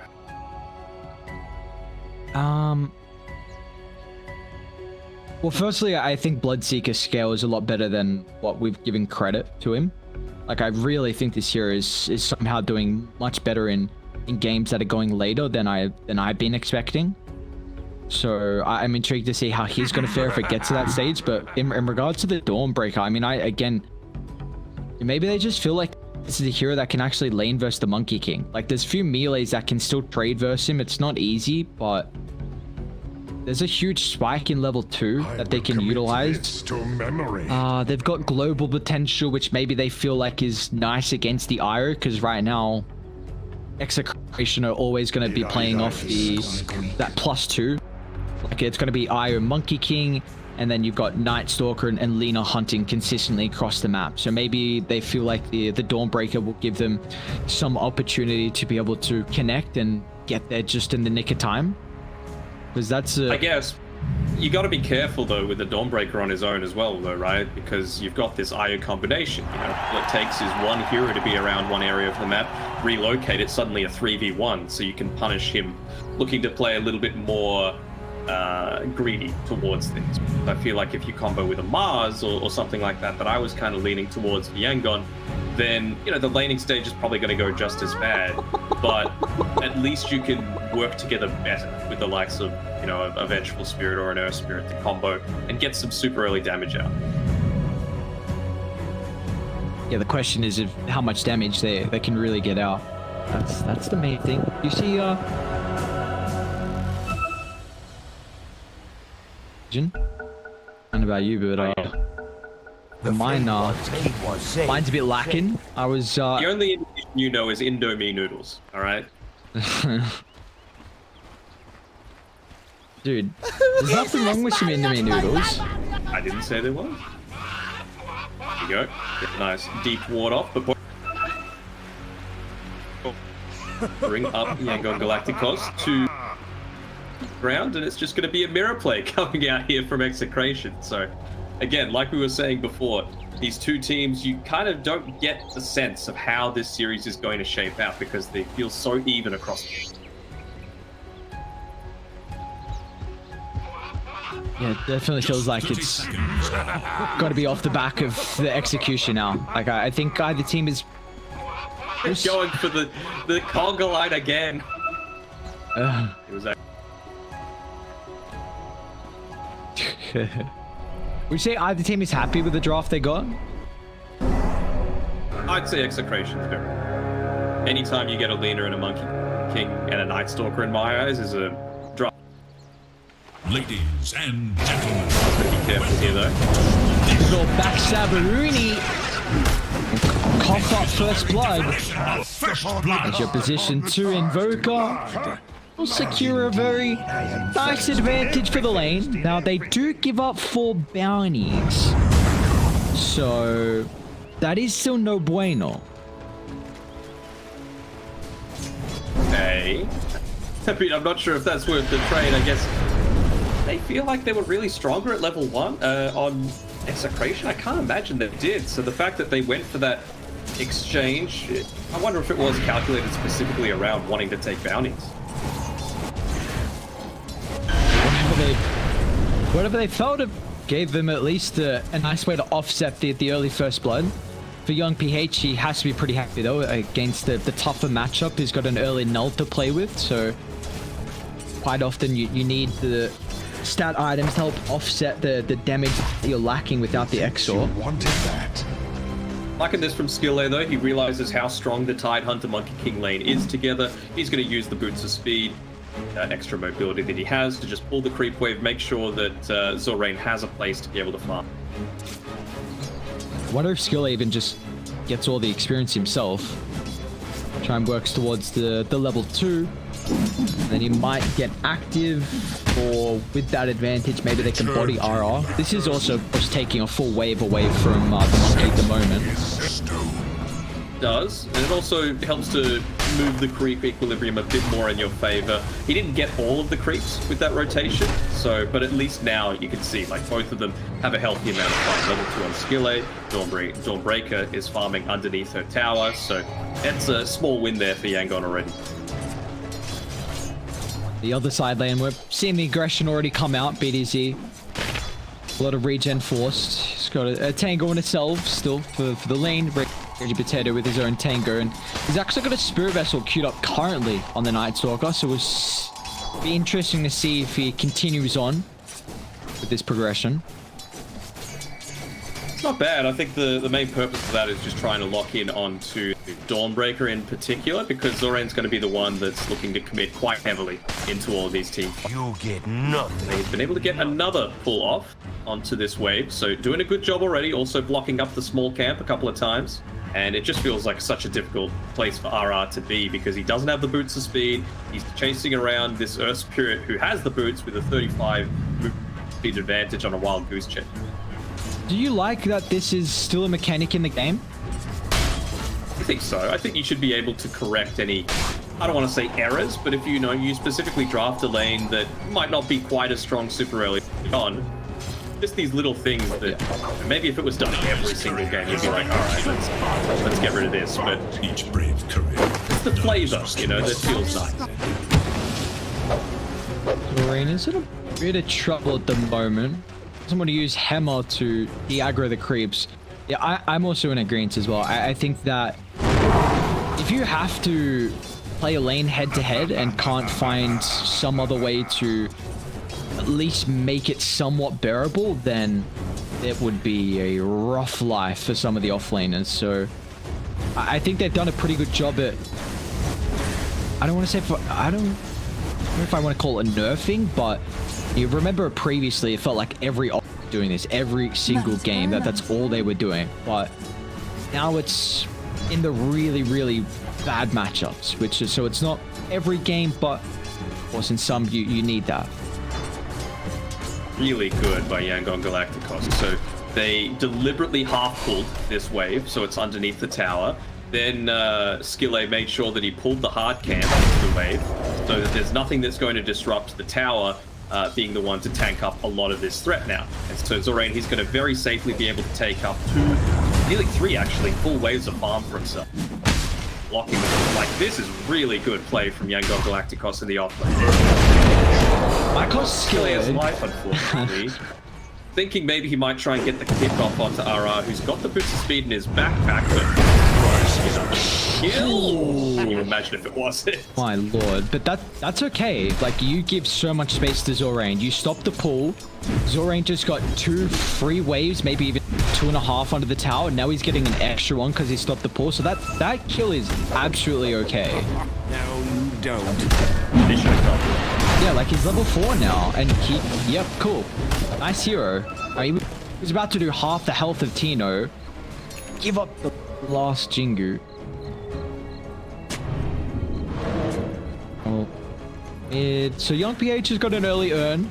Level 6. Is this Boots coming out for the Invoker? Once he gets Boots, we might see rotations. They can always give the mid lane to one of the supports just to occupy and get some of their early experience, but I like what Skille's doing. Yeah, I don't think Invoker is the one that needs to be rotating. You got to rotate to his lane. One of the weaknesses of the Lina that you are so strong at. Top tier as he walks towards the top lane. I would have definitely tried for a kill attempt here onto Lina, particularly because it's around that 5-minute mark with the siege creep available. Say that Raging Potato, he's gotten out of this laning stage just fine, you know, not giving up any kills towards this bottom lane. I haven't looked at it at all, to be honest. Trouble right now. Tino, one more right click. I don't know if he's actually going to jump away. Rain surviving on 20 health, and yeah, I thought bottom lane was going to go a lot better just off the back of maybe the Dawnbreaker could contest top, surprisingly. But Raging Potato's A-okay. Might go back in now. Sidestep the Blood right. Blund doesn't have the movement speed like Hal. And you see just the sustain game, it's too much for them to deal with. They'll TP in Young PH, but the nighttime vision, or at least the awareness, they've been able to reset. BDC will make it, so a lot of space created. Even Bob's looking to show up to the party. Laguna in. Let's get it. Range. The vision. Oh no, how is he speedy enough? This time he's not, and now Lun also overstepped the mark, and they're going to secure a double.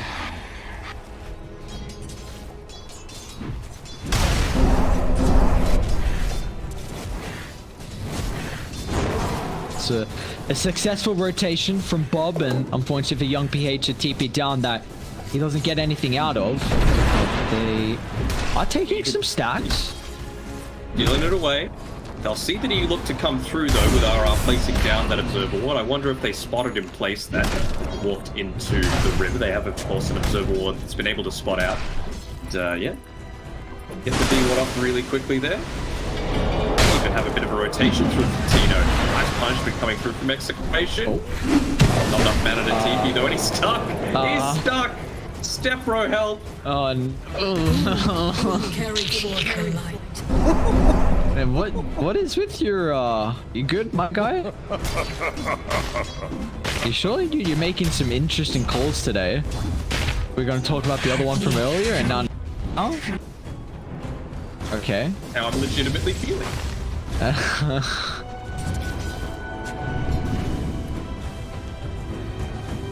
This is a 2,000 net worth lead for Execration. Oh no, even getting another D-Ward across the map.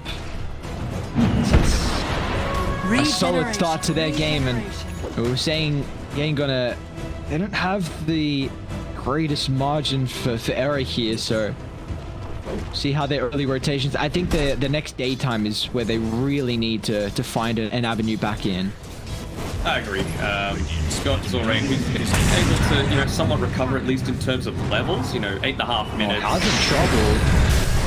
He's coming through. Solar Guardian heal. Is it actually going to be Night Cow to the outskirts? They won't keep him alive, but nonetheless, they will gap close on Bob. And up BDZ is also the next target as well.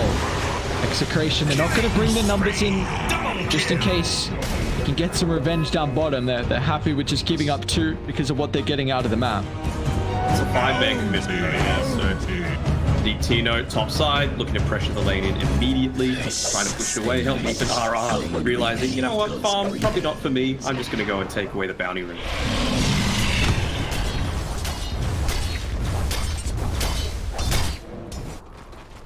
So the levels are looking okay for Zorain's Dawnbreaker. The farm certainly is. Yeah, it's. I mean, I wonder where his impact's going to come in through. Maybe down bot, but instantly BDZ will show up. And now Zorain's just collapsed under the tower. RR can tank if need be, or BDZ can provide the sustain, but they don't feel like they can kill off the Dawnbreaker, so they'll turn to try and aim for skill A.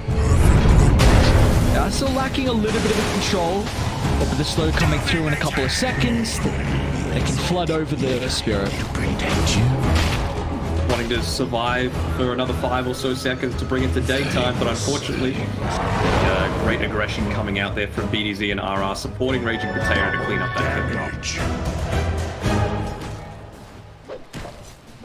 Trying to make an attempt on Tino. They might need the rupture here. Without the swap, it's going to be hard as well, and he gets a sense of what's going on. A lot of people missing on the map.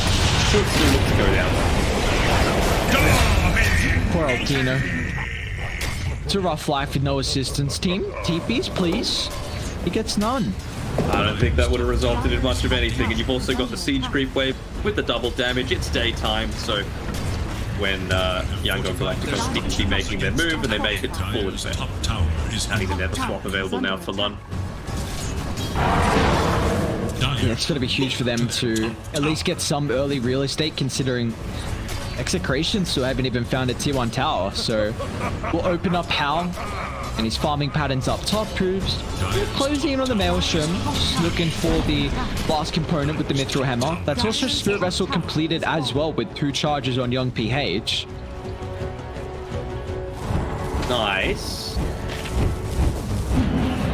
She's actually going for a mechanism. I haven't seen a support Dawnbreaker in this regard just yet. I mean, it's all been based around, you know, sure, I'll be doing healing, should look to their bottom tower. but it's through the use of the Solar Guardian. I wonder if they are feeling like they can 5v5 in an early stage. At least they're going to have to get full use out of the Spirit Vessel to combat the IO buffing up. They missed the tornado, so the pick pole might be enough to get Raging Potato to safety, and it will. It's that first Ravage, though. See RR, he's just looking to rush that Blink Dagger as quickly as possible after some max value items in the Magic Wand, the Wind Mace. Money to burn. I know South America were big proponents of the Position 5 Tidehunter. Did you get to see any of their item builds, however? Eager to know Dire's Not particularly. I feel like it would be something like a Blink Dagger into maybe a Solar Crest or just a Medallion to allow you to stay around on the map for a good period of time. Yeah, I was just going to say if it would be like a Medallion before the Blink, or if the rush in it was the main avenue. I think that's what we saw. Like if the lanes have gone this well, I think you can afford to save up for the base. The Medallion needs is much more of obviously the, again, early value, but having to respond to a lot of aggression that might be coming out against you. Tino. Oh, that was very close to breaking the tree. It's a lot of space. Now you got to be careful across the map as how. If they're not coming for the Monkey King, they're going somewhere else and straight on the Bloodseeker. Solar Guardian healing. I don't think it's enough to reverse. Or is it how? Somehow surviving for a decent rate to allow for the reinforcements to show up, and they'll punish. Yes, the Bloodseeker will lose his life, but the answers are there with 2 heroes dropping. Instant turnaround potential. I actually thought that they'd use the TP scroll on at least one of those heroes to get down towards the bottom side of the map, but this goes to show the value of making sure you're saving your TPs as much as possible. Never TP a short location, because it means that turnaround play like that can't happen. Does Celestial Hammer max out 1-hit crit waves? Pretty strong. I feel like it does, yeah. They have to be careful here, though. They did use the Dark Ascension, right? So, though you've got Raging Potato TPing in, you've got the Ravage available. Oh, never mind, they do. Swap away. Nice side set from Bob. They're not gonna have to target down one, but that's a waste of the Ravage. BDZ looking to shot to protect the Tide. The Execration feels strong at the moment of the daytime. Tino even looking to get involved as well. This is the reveal of the Diffuser Blade, so he can gap close on Young PH, and they know the Bloodseeker is still not showing up at the moment. This could be the fight for him to put his statement on the game, but diving deep behind the Tier 2 tower is still yet to be seen. Cleanup crew. Just hands onto one. I think they were maybe trying to really kite them underneath that Tier 2 tower. You could see they popped the glyph as well for the multi-shot to proc on, and maybe that would have given them the extra damage needed for how to have that huge impact. But he has to be careful here. They're also hanging around in the region. Might actually TP away. They saw that he TP'd into that previous fight. This but might the just be a Wukong- bait. Great spring from Tino. Swapped out onto the backline. Lina once again protected from the Ire. They're unable to deal with BTZ. Just a consistent kill that the Ire can provide. Now they're on How as well. Once again, they'll play around with the Solar Guardian, so the Bloodseeker won't be killed off. But it's the night time, and it's time for Execration to rock and roll. They'll push back Zorain. They want to dive deep though, past the tier 2 tower, almost up to the high ground of the tier 3. They can just slowly poke him from afar and bring down the Dawnbreaker. Just Monkey King things, you know. Diving tier 3 towers at the 15-minute mark without too much of a care for yourself. Relocate to the top side. How? You got to be careful here. Clean up the bomb. I don't know if you can kill it this time. Maybe. 5? Oh, the damage body! Yours out. What a timing. And they're still taking bottom. Not even caring about taking these tower right clicks with BDZ looking to heal them up. They saw such a heavy commitment towards the top side. Alright, so how do you kill BDZ? Grant me a way that Yangon can do it. Yeah, alright. Rolling Thunder into Kickback, into Rupture, into Nether Swap.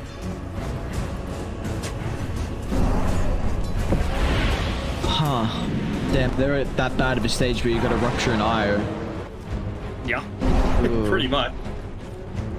Feels like if you're not taking him out, he's just going to run rampant in every single one of these. You know, we've seen he's not just permanently latched to Tino either. You know, laning stage, of course, played together with Raging Potato. It'll get to a stage later on where he does want to just stick with Raging Potato as well. You know, just mopping up that right click damage even further. Remembering that the Dark Ascension, of course, it increases your bonus damage. So any kind of extra attack speed that you're able to provide with the overcharge is going to be incredibly impactful, especially for a Night Stalker that hasn't opted for the Echo Saber build. He's gone into the Spirit Vessel instead.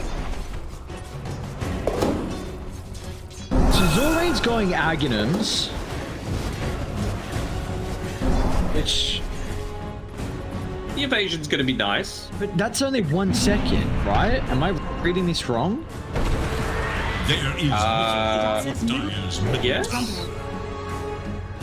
I guess? I haven't seen it in use, actually. I mean, 60 is a lot. Maybe the channeling time is reduced in terms of, like, the period that you're on the ground channeling it and can get interrupted, but you're actually in the air for the same amount of period, the same amount of time, and providing those benefits for longer. Yeah, so Solar Guardian can be cast again after takeoff to land early, so you can land earlier for that instant stun if you want to.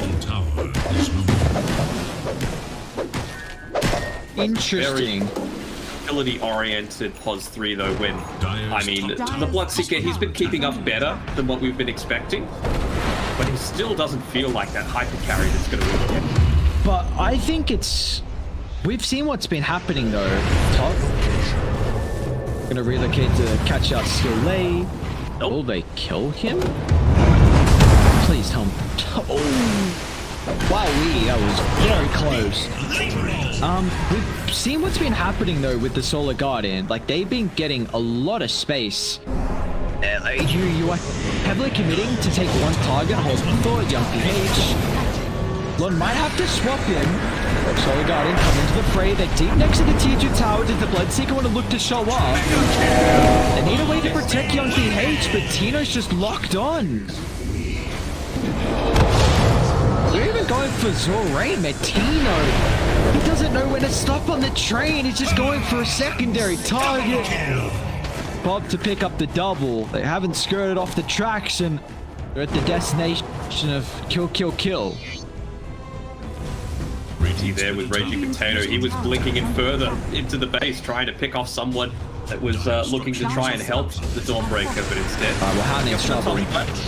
Still 15 seconds left on that night time. He should be totally fine to continue the aggression forward. And it seems like every single time Raging Potato plays this hero, he gets maximum value out of every single 5 minutes. has to be the argument of, do you ban out the Night Stalker now? Or even if you... I think it's first. I totally do. I do not remember what Yangon banned out to swap up. Maybe they can go the Night Stalker themselves, but if you do that, then you're giving Execration the opportunity to pick up Venge.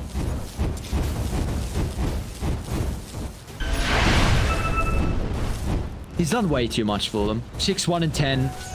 The lane went exceptionally well. The first nighttime went incredibly well. Catch him. He doesn't have the Blink Dagger available. No Dark Ascension either. The easy kills they're able to get. Relocate is available. He's gone for it. Oh, it was off the mark though on BDZ. Do they help BDZ? Araz nearby. Oh, they've been put back. Oh, surprise! BKB Lina, they're gonna chase him down. Oh no, they weren't ready for that. All of a sudden, two heroes appear at the blink of an eye. And at the same time, their heroes evaporate instantly as Zorain. It's usually the ultimate this time. He'll pop it to escape, but that's the trap sprung.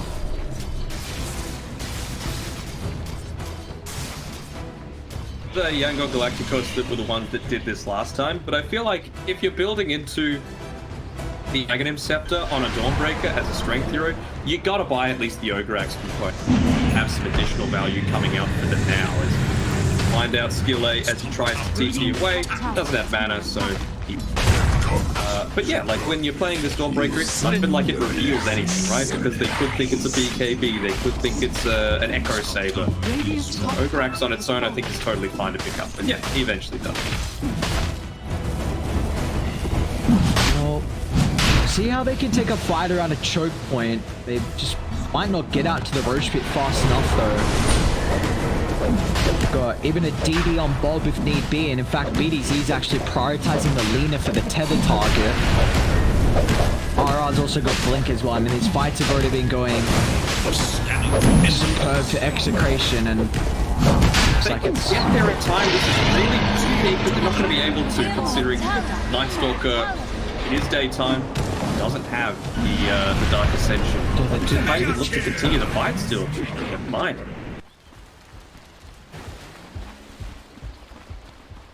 We'll see what a high ground defense can come into play. Who got the ages? Was it Monkey or Lino? It was Lino. But you can siege very safely from Bob. He's got Bow as well. Io buffing him up. BDZ's gone Holy Locket too, so we've had big issues with the Ball of Light so far, and it seems like that's only going to continue. Keeping that fiery soul active. Not even wanting to go onto the high ground just yet. Looking to play the safer way. All of those outer towers, prevent any kind of... Well, not necessarily prevent any kind of aggression, but make you think twice about even going out to your own triangle. Gives them the time to allow the Dark Ascension to be back up online. Raging Potato, he's level 16 now, so maxed out the Cryptic Fear. But it just feels like there's nothing that these supports can do if he locks in onto the Pell, even though Invoker at this time.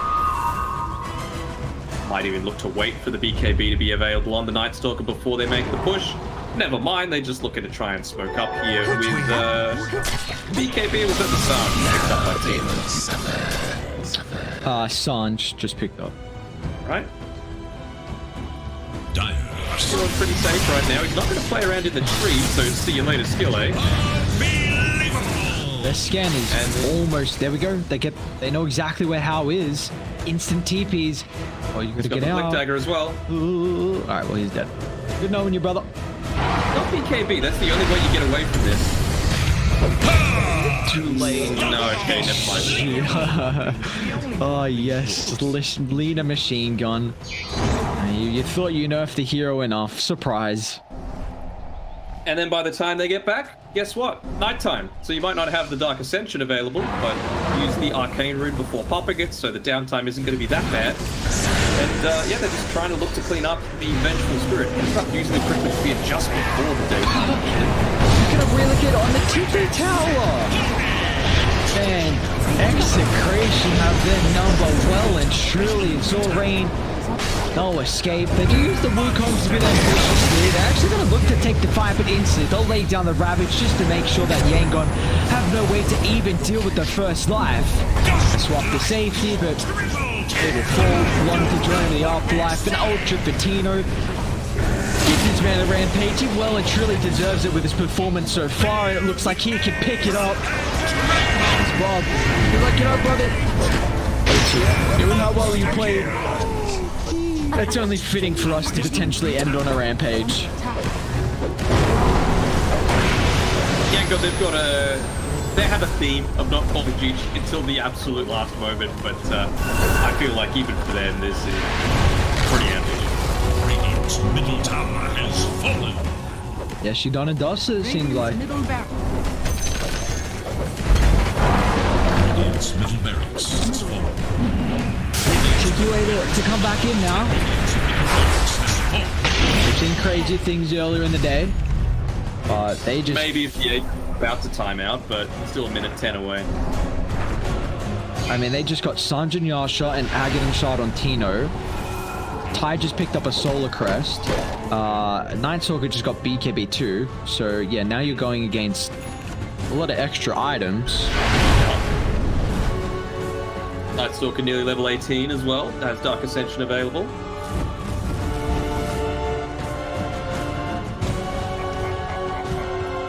Also the Quicksilver Amulet, just because he needed more speed.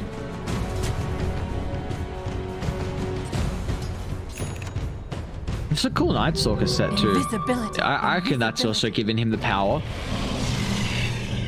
Definitely cosmetics win games. I think everyone knows this.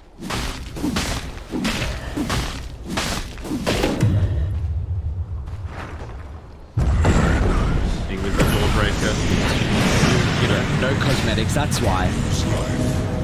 Just wait until this hero grows in power. Then you know the true potential of the league hero. Yeah, got one last ditch attempt. Oh, how it's just getting ripped apart. The machine gun as the game goes on. The crits are too much for them to deal with. Like you were saying, I mean, there's a trend from Yangon. They don't tap out. So, Execration will have to beat them into submission. Which they're well and truly trying to do. You think? I don't know. They're buying back. We got this, boys. Winnable. They won 2 rampage. Maybe that's... Oh, that is... No, do something double rampage, Tino. Okay, well, still you haven't gotten on top of the IO. They tried to swap them out of the Wukongs, but... Just the outskirts was not enough as... There we go. How we'll call it quits in Execration. An incredibly solid Game 1 performance from them. Tower is under attack. Victory goes to the Dire. Too many of the strong heroes right now. On its own, Monkey King can do so much. On its own, Lina can do so much. And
inspiration.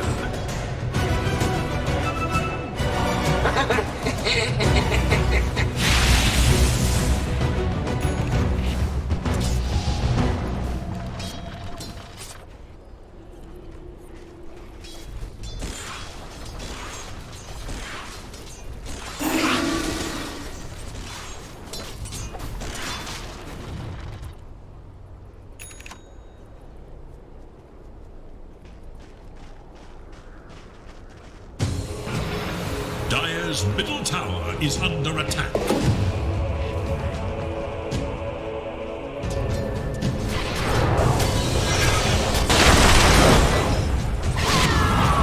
Excellent idea. Worthy tribute. Scared, eager to know Dire's whereabouts.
Dire's top tower is under attack.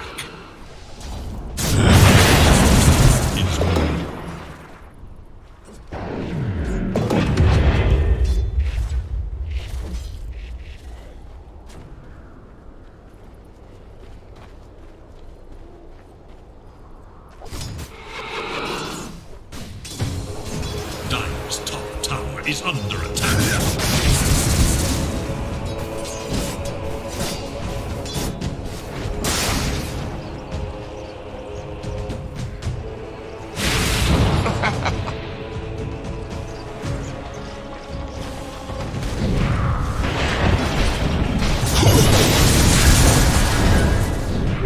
Behold, a subtle burn.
5 seconds. Dire's turn. Radiant's turn to ban.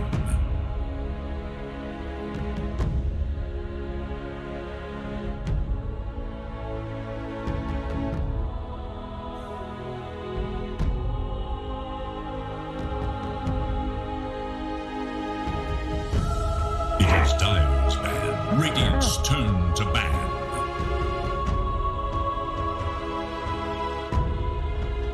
Dire's turn to pick. Radiant must choose. Silencer.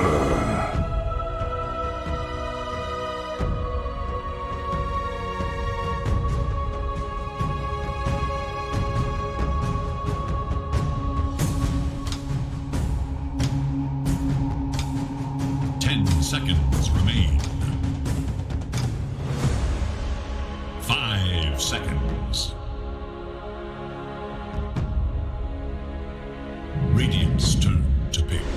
Monkey. Rage Potato with how well he was able to perform on it, but it does leave the monkey through, and it gives Execration the opportunity to go for the Vengeful Spirit.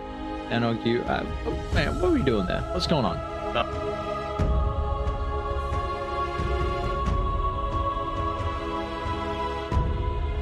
10 seconds. 5 seconds. Dire's turn. So, you know, where he picked up a rampage and was in a pretty good spot to pick up another, and so they're like, all right, you're gonna go with what you're feeling confident. Position 1 role. We'll give Hao his Phantom Lance, something that he's showed tremendous capability on. I think we saw previously they first phased it as well into the Vengeful Spirit. I can't remember the other hero that they played it up against, but this seems pretty solid. Monkey. 10 seconds remain. Not the greatest first illusions at all. I mean, Boundless Strike can get to a stage where it's decent. Maybe you can play around like a Boundless Strike build, but this is a great way to be able to answer the Vengeful Spirit early, and maybe they now have to put the Vengers more of a support role. Potentially. I mean, it's a strong lane with the Monkey King, right? Stun, Wave of Terror, plus Orb of Venom on the Monkey King. You can even just go...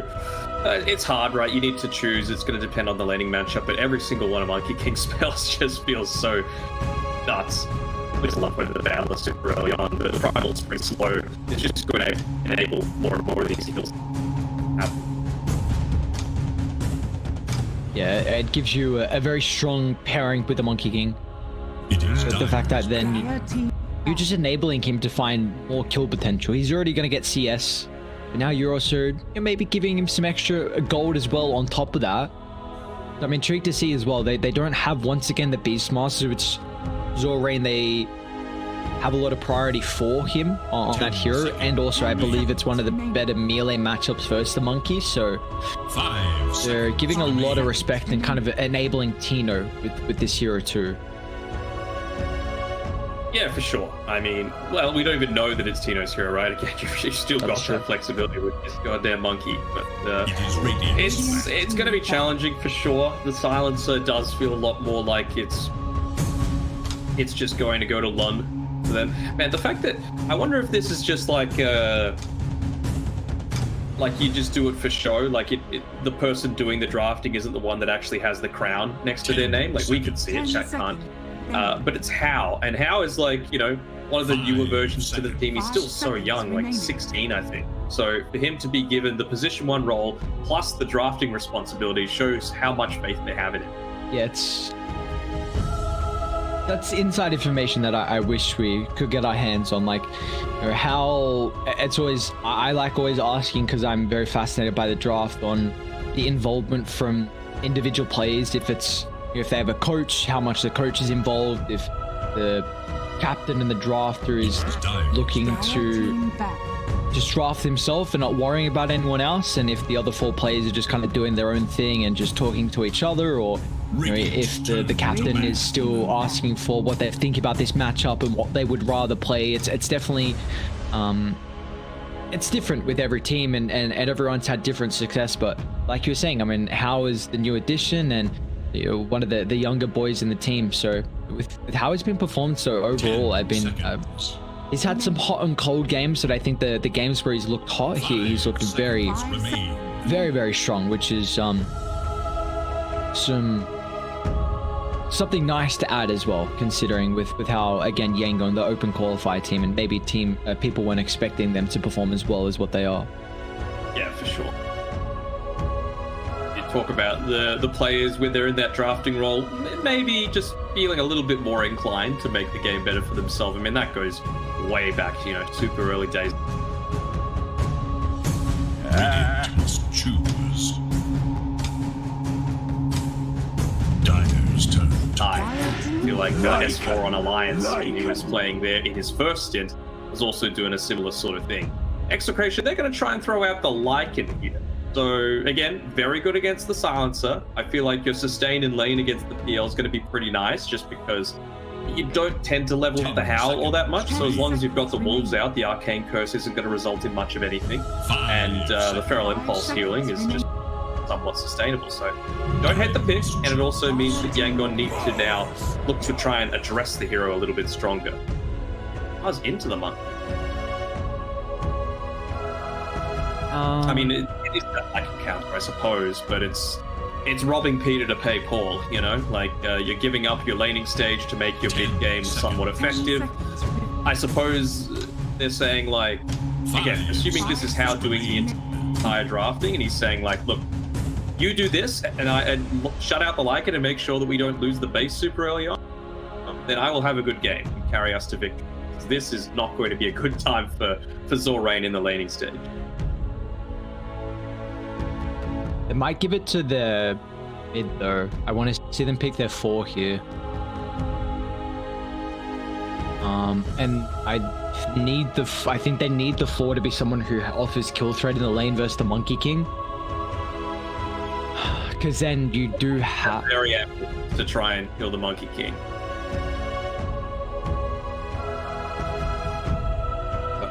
I don't. How do you play that lane then with the Mars? You need. I think you need a. You just don't play the lane. Try and dodge it as much as possible. All right. A little different. Lycan's definitely able to avoid that though. Yeah, it doesn't. Macropie is solid at some stage to help defend objectives. They don't have the easiest way to set up here for the Chihiro abilities. I mean, Arena, Spear, Macropie, or Ice Path isn't a bad combination, but I think it's going to be enough, unfortunately. They're going to go with a Magnus. We've seen, I believe it was SMG playing the position 1 Magnus previously, as well as a couple of other teams as well. This doesn't even lock in the fact that a Magnus might be played in the mid lane. It could still be a Monkey Sword, so not going to reveal everything. Execrate, again, another one of those teams. Drafting's on point around protecting the fact that they have the overall last pick with their flexibility. Yeah, I think they were still having a bit of issues dealing with the PL, because Lycan's pretty single target, but Magna getting picked up gives you a great way to scale, team fight, and also more control to enable like a Wukong's potentially. They're 10 seconds. Happy with the slow pace game that they'll have for the first like 15 minutes or so, but once Mag has like Blink Echo, Lycan with Helm of the Overlord, or even Monkey potentially with like Echo plus the remnants of his second item, they can probably look to start to get active. So now you would assume it's just the mids yet to come for both of the teams. A bunch of them already get banned out. Of course, the Leshrac, the Lina, better heroes against the Phantom Lancer, at least in terms of illusion clear. Queen of Pain, Storm Spirit, Bat Rider also removed from the pool. You could even probably throw the Coddle into the mix there as well. So, what do we think? An Ember Spirit? No, Sven actually they end up getting rid of. I'm not sure if that's the pick. I mean, you've already got the Magnus to be able to deal with the PO illusions, and I feel like that's not what Execration were wanting. So what, they think the... Is that banned? Well, they are 5 seconds to start these team fights. You don't want to... I think it's going to be pretty rare that you have a situation where Magnus is just going to be able to initiate a fight with it. I'm not feeling as strongly about that Sven ban at all. gotten rid of maybe the Ember Spirit, something along those lines, who's going to build into a Yule Scepter. Just by doing that, you can avoid a potential Mars Sphere into an arena. You can get out of the global silence. Also, is a good way to be able to deal with a PL on top of all the resources. I feel like for Yangon, they also need another way to start the fights, and they need magic damage as well. I think they're lacking a little bit of that with the support behind level wise, and they're going to have issues. So, I mean, Storm pops banned out. Is there anything you feel like they could pick up to fill the void there? I mean, it's a lot of physical damage. Is it the worst Pugna game?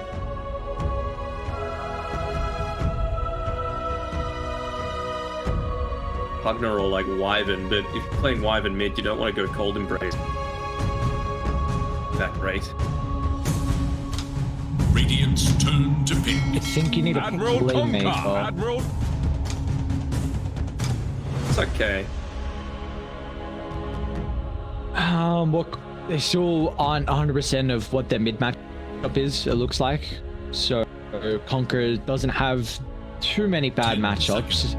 Melee versus Mag can be a bit tedious though, if that is the case. You can Shockwave skewer under the tower, but Conquer again get to the stage where he's pretty beefy.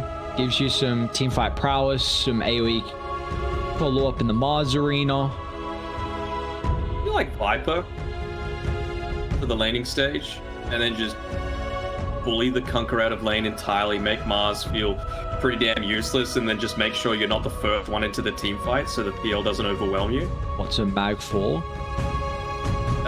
Mag 1, the monkey. Okay. Who will enforce your will upon the battlefield today? Is it the monkey support? Oh, One time. back into the one tiny, huh? Well, with I mean, Mag, it's good. Right? You need to get up in close range to be able to SARS. This isn't the 5 mag, is it? Hit Magnus, into the Conquer. Not a bad matchup, of course. The Cleave is always good, but then again, so is the Tide Hunt.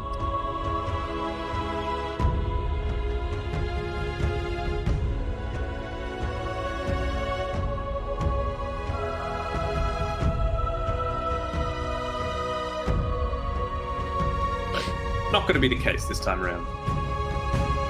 what a draft that was. What a combo. That was quite the matchup that you had to go into for the laning phase, but Execration are going to have a ridiculous amount of AoE damage once Tiny gets the Aghanim Shard buffing up with the Mag in power as well. And we've seen how a Monkey King can really enable your team with just shoving out the creep waves with ease, also giving you a lot of information to help with how your fight selection, and the Lycan can also enable that too. Feeling pretty decent about Execration's draft here. I'm not sure exactly what the Jakiro is meant to provide for the month. Yangon? Doesn't seem like quite the skill A hero. It doesn't. You know, he's much more of a heavy commitment, like...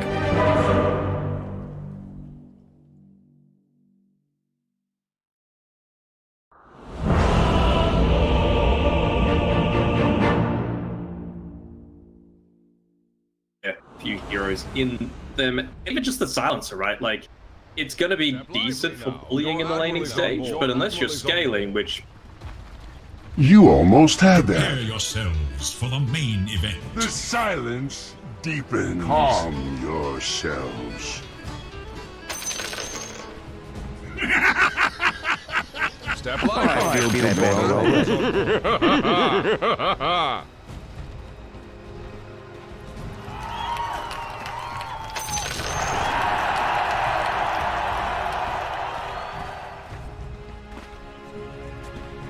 Yeah, it's gonna be some issues here.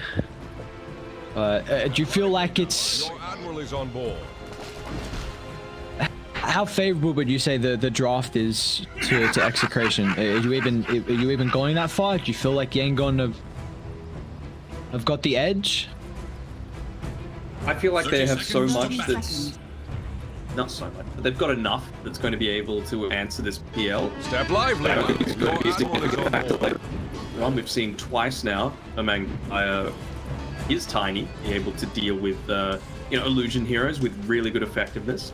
I feel like it's just the same sort of deal here with Tino. Guys that are Hero probably going to get run over by this Lycan, and then you still don't have the overall wave clear. 3 of your heroes, let's say, to be able to deal with this super. Feeling fairly confident for. That's even without taking lag into The consideration silence as well. deepens. You don't think the Mars and Conquer are pretty good ways to offset the Lycan taking objectives early? Calm yourselves. What an amazing thing. I feel like the rest of the team make up for it. The Mars, of course, it is a good way to catch him out inside the Arena of Blood, but you've also got Swap, right, to be able to save him so he gets straight on out of it and still continue to run around.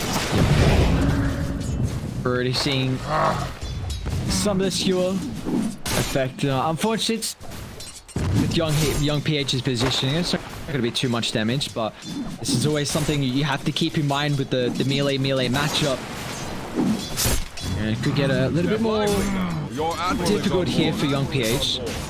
I do think though, like, we've highlighted that they have great ways what it seems to deal with PL. Mag can amp up the Tiny, who we've been seeing. Tino has played the Tiny position 1 recently, so it seems like he's pretty comfortable with the hero. We've seen a decent amount of the Echo, so the Aghanim shot as well, if need be, to go up against the PL as the game goes on. This is one of Howard's best heroes, so they can do it. Maybe off the back of PL, it's definitely not a free game by any stretch, but I feel like as the game goes on, they might not have as much of a venge factor. The Lycan very single target too, so maybe with Yangon how they can play the team fights. But they could get to a stage where they're super far behind though. Yeah, and how much of this do you think Tino, they're looking to make a kill attempt here on his skill age. Getting the damage in onto the Venge, is it going to be enough before Tino's able to get the And we're They got always it. looking for more.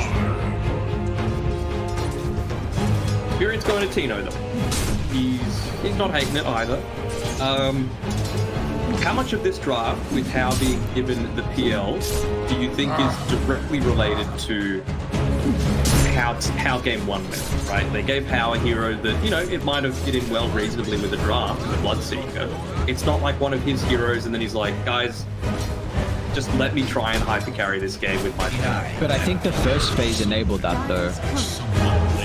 Like, I think when you pick a Venge Monkey King, you're happy with the PL matchup. No. Like, Venge is very single target. Monkey King, it's not the best carry to carry matchup.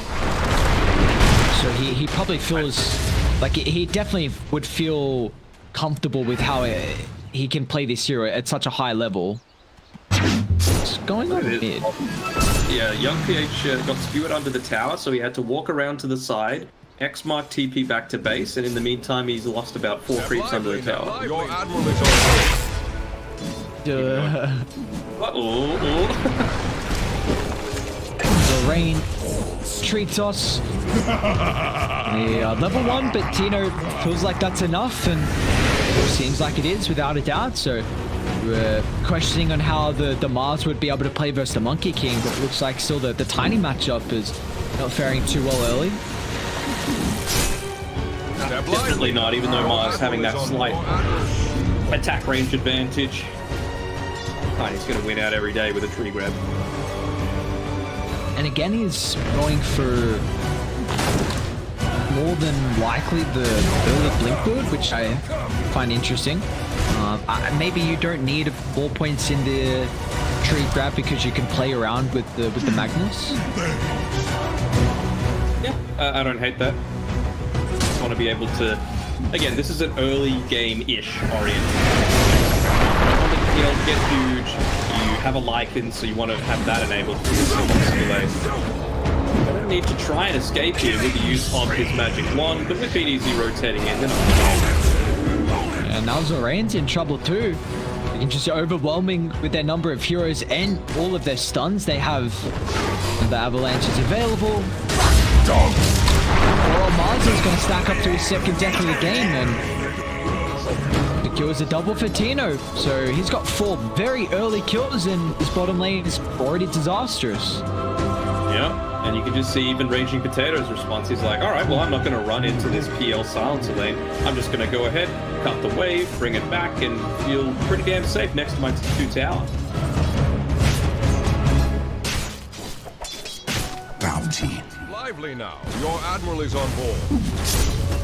At least top and mid are going relatively well for Yangon at the moment. We'll see how young PH can play off the back of this. Very close to level 6-2. Can they kill off Bob, though?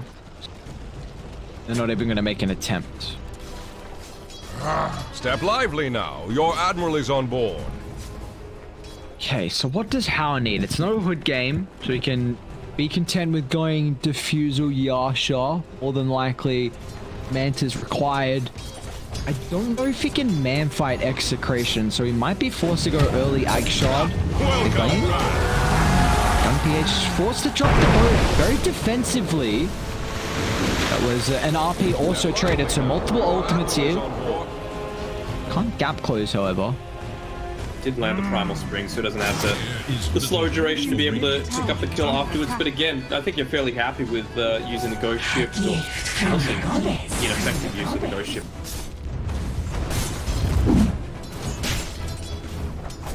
In my eyes, it's still going to be rough. Got much more scaling potential. Just super early with your flash farming, with a Magnus that's going heavily into the Empower, not just for itself, but also Tiny. You're going to be able to take towers much sooner. Team fight arguably is a little bit more effective if the arena isn't perfect. Dive should look to their middle tower. Rage Potato looking for the first shapeshift use of the game. How will need some extra reinforcements, or he can just play off the back of the illusion dodge. Duke, and now they'll also cut down the trees, so they're looking to try and focus off BDD. Now Bob's RP is on cooldown, but the haste will give him at least some distance to play with on the outskirts here. But Rage Potato is also very weak, so he can't commit deep under the tier 1 tower. But Bob can cleave down 1. They won't find the second. Howard again is looking for the illusion. Duke, they're gonna find it. The kill on top of the Magnus. Now Rage Potato as well might cost himself his life. An early spurn pickup from skill late. And they find him with the spirit lane. Need it. He'll tick out to the damage over time. BDC showing back up once again. And he'll have the damage to go through. Now, that was going to be cautious though, because the extra reinforcements. It's a party up top. And then we'll be able to pick up his second intel stack of the game. Done. Early point into the Glaives of Wisdom at level 4 to maximize it as vectors there. And, you know, it was a good rotation coming through from Bob's Magnus with the haste rune wanting to maximize that movement there. But yeah, it just goes to show the difference of, you know, they got the cut down onto the Monkey King in the trees. I feel like if he hits that boundless strike, they probably convincingly win that team fight there. Lively now. Your admiral Big is on play board. again coming out from Howe to prevent it as My dude's very comfortable on the PL, it looks like, but he's... Should look to their bottom Even with tower. those outplays, this is... My god, it's an 8-minute blink timing. Huh. Yep. Altino's only got... only level 8. So... Have 4 Got an points. arcane ring. 4 points. Ava, 2 in toss. Radiant should look to their bottom This will be the true test if they can burst through young PH. I just try and find a stack towards his level 9 before he gets involved. He's gonna look to give an opportunity for Yangon to bring down Bob. Looks like he won't be able to get away. Reinforcements too late. RR showing up. Arena will trap in 3, but maybe that's not the place Zorin wants to be. Or is it? As young PH still has got so much damage from afar. The Arcane giving a low cooldown to the Type Arena. This is a big kill if they can get Tino as well. Maybe move it towards an ultra kill for the Conquer. It's such an early stage in the game, but Tino, nice jukes. Gonna go back down to the southern side to refresh the blink, and Tino's out. the happy feet coming in clutch, but again, just some more intelligence going over to Love. This is a pretty low-int lineup that they've got here as Bob. Yeah, they're going on a little bit as he just comes back. Just one tree left for BDZ to perch himself on top of it. It's got to be enough. No. You almost had that. Radiant's top tower is under attack. Look at that one solo tree. I'm gonna cut that man down, Bob. Got the ghost ship off preemptively, so Young Gear just pretty survivable. Even through the avalanche toss combinations at the moment, but there's no escape. It's the overwhelming stuns. I mean, that Yang gonna just force him to a position where they do not want to be. Is in danger. And then after all that, all the attempt that they put it onto Bob, he just goes and picks up a red rune. He's gonna be just closing in on his own blink dagger as well, really. It feels like this draft, it's the draft of the captains, right? Where Potato is the one straight. He's like, you know what, boys, objectives, that's my jam. You guys just get the blink daggers and look to enable. There is little hope for Dire's middle tower. You know, what do you want to see out of the Tiny next? Just the like Echo Saber, nothing wrong with that? You mean you still need to be doing right clicks? The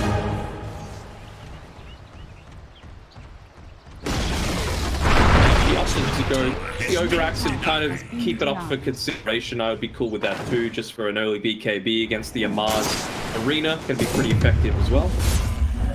Regeneration! How's Hal going? Where is he at the moment?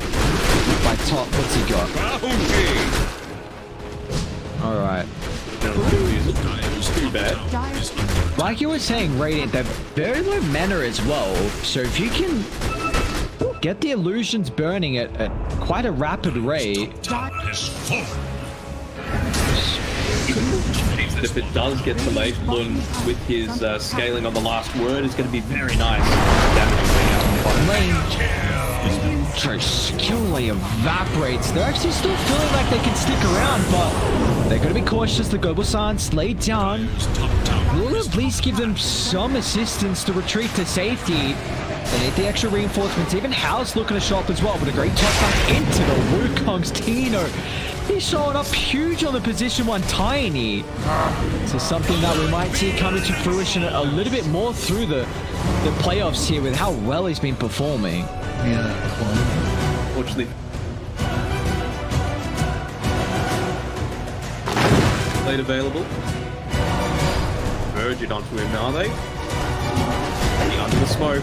Tino, the Michael Boy's doing the scouting. Oh no, how? How does that happen? This is about to snowball out of control pretty soon. Even get another one down bot. Does Bob have to drop RP? He doesn't. It's a lineup with the Magnus that quite often is very greedy and needs some time to utilize the Empower. Like, that's what you want. Just first 15 minutes, continue farming, but... Or Execration or continuing the mag trend. They got 14 kills, about to be 2-tiered 1 towers. Radiant's bottom tower is under attack. There is fairly happy. How close to... I think he's got the Helm of the Overlord. 13 minutes in. Wow. Oh, this is going to be very balanced. Oh, there's an Ancient Black Dragon available. Does he have it, or is it just the black? Alright, it's just the... Okay. I'm talking shit. I'm like, hang on a second, man. This game... Are we really it's that stage? It's going to be a 15-minute Helm of the Overlord. That's... pretty crazy nonetheless. They're gonna make an attempt. Global's up in 20. They've got Blink Reveal on Zorain as well, and a really strong ward by the top outpost. They don't want RR. Unfortunately, Smoke's gonna pop. Maybe they can catch up Bob though. Can they converge on the area to protect the Magnus? Don't have too many opportunities now to use RP without the mana. They're still looking to try and charge up. Shapeshift joining the fight, but they missed a connection, and he hits the blink. Oh, no, who X just off timing there, and that young PH has to use a very defensive bow. Tino's still looking to jump in. Ice Path laying down, maybe giving an avenue to retreat. They're even going to drop the arena as well. It's combining with the Macropie that's doing a lot of damage, but on the backline, Bob, skewer back. How in the midst of it all, he's going to try and hope for a retreat away with the Phantom Rush, but it's not enough as Tino's magical damage is through the roof early on with the level 12 is again. They are just completely overwhelming Yangon. Dire should look to their top tower. No glyph either. So they can just keep this push going on. That Vladimir's offering, ending up saving the team, just allowing them to continue to fight even around a tier 2 tower this early on into the game. Looking, really looked like it was going bad to okay for Yangon. Like the arena with Macropie was pretty solid placement, but like you said, man, Bob with the with that RP onto multiple heroes in the backline really just prevented a lot of the damage they were looking for through the arena duration. Ooh, bounty. I think the big thing was the fact that they allowed Bob to get away, you know. The blink away should never have happened, especially when you've got a decent amount of damage over time on your team. And yeah, with that, it allowed him to refill his bottle. He had the 1 charges, and yeah, that was enough to be able to get the RP on, turn the team fight back to Execration's favor. Do you feel like we're going to start seeing a little bit more? And in your rank games, they're attempting it, or we're like through the watch tab that I've been going through, and seeing a little bit so far as well, of course, with Tino. I feel like it's the counter to a loop. What? Down already?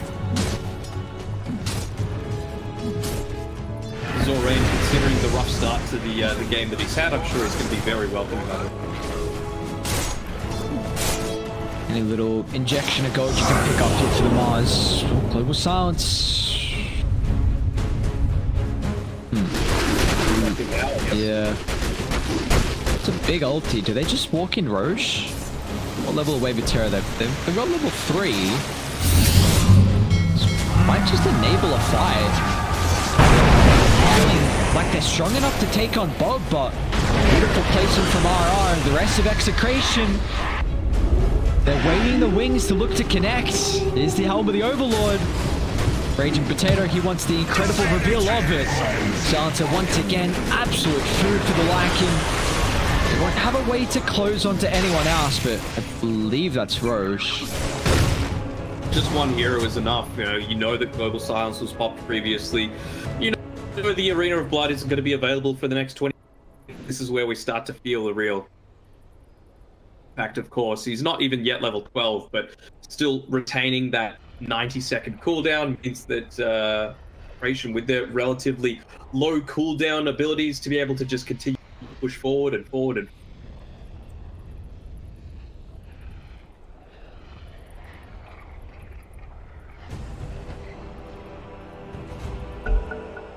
look at the poor Silencer.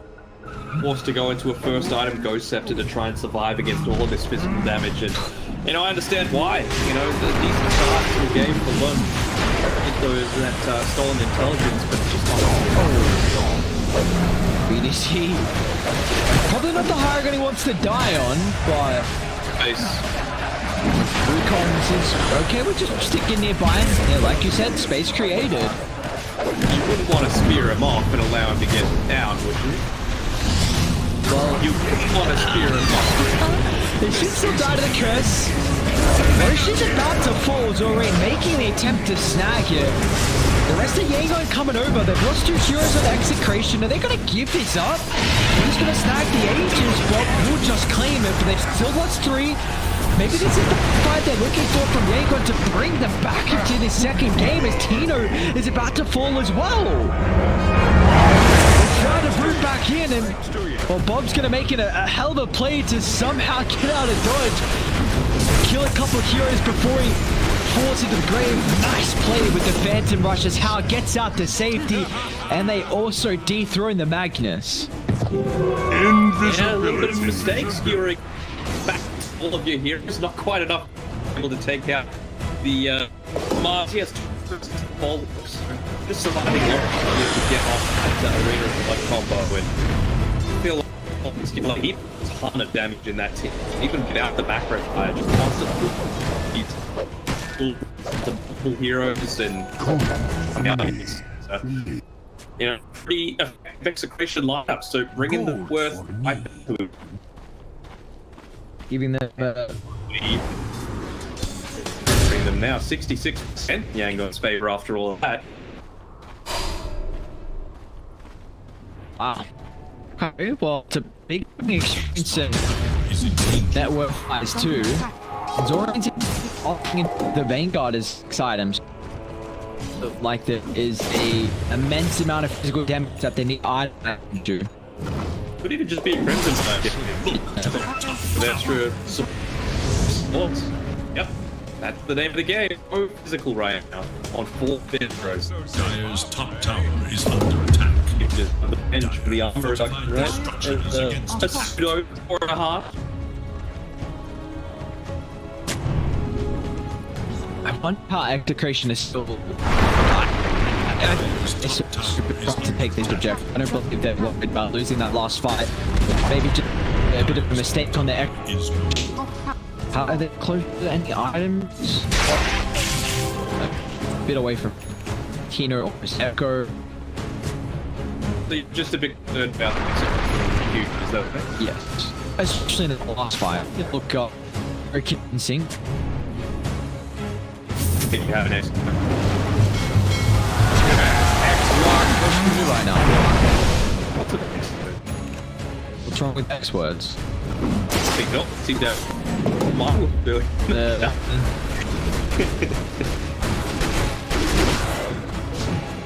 Giving a bit of safety of this thing as well. Just picked up the force itself. Closing in on that.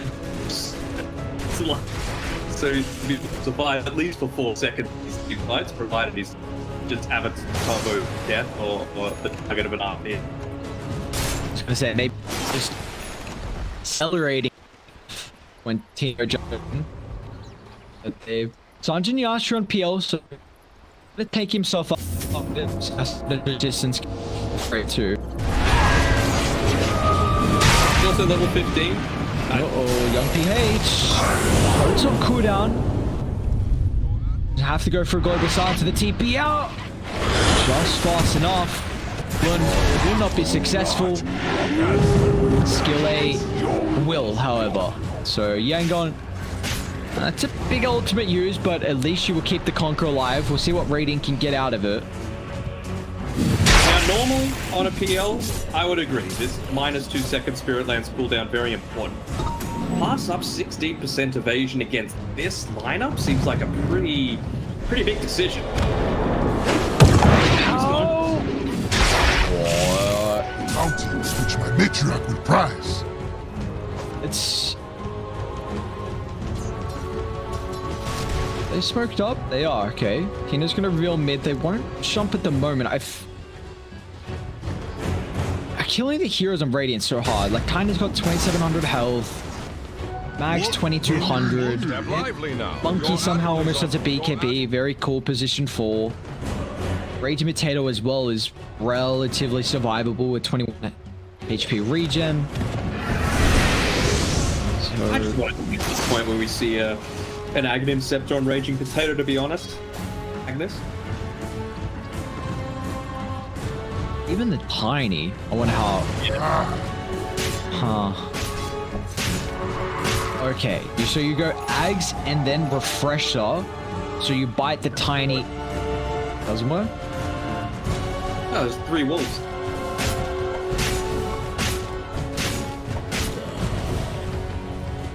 Using it on the AC as well. Just doubling down on that that armor component there for the Lycan. Of course, very physical damage oriented. Good response coming through from Zorain, who I believe he has enough to buy up the Crimson Guard now. So yeah, he's going to go all the way back to base, purchase it, and this could be the big surprise that they're trying to get the drop on. BDZ. Well, it's probably going to reveal the ward placement. Yeah, they pick it out instantly. I mean, what's the Silencer doing there unless she's on a warding expedition? They've also found Skill A.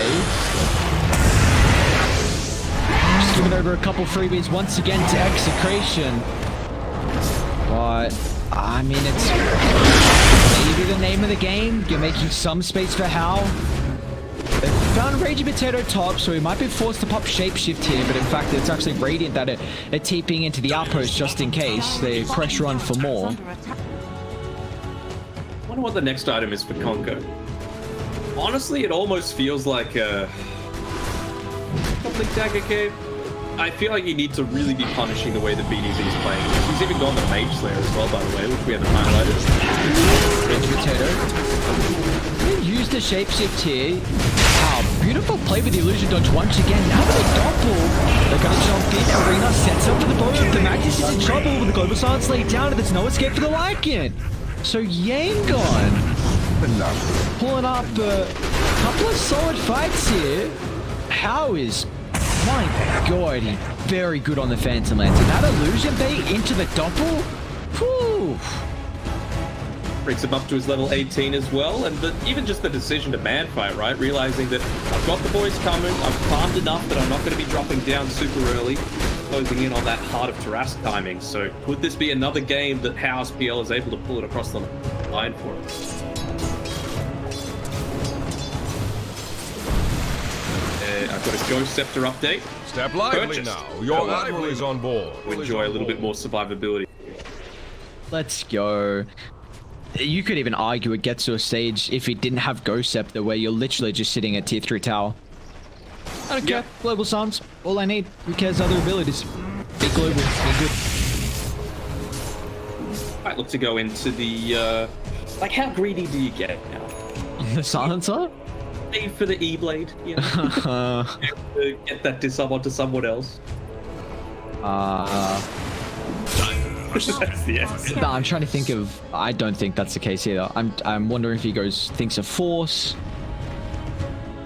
Do not believe... Who have they found bot? Thank you. They haven't got Philosopher, do they? And that's quite the item for the Silencer. He's okay. I was gonna say maybe with Philo Stone you might actually go like Refresher. But I don't like. Let's be real. Do we really think he's gonna get another item this game? I don't even think Refresher is that good of an item this game compared to a lot of the other ones that we've... Again, like, you're against a Lycan, if he pops his spells, he's happy. Tiny always is going to have his tree shortly after he picks up the Aghanim Shard, he's going to be happy. Monkey King, yeah, for a little bit, and the Magnus, sure you can't RP, but you'll still probably be empowered and able to ride.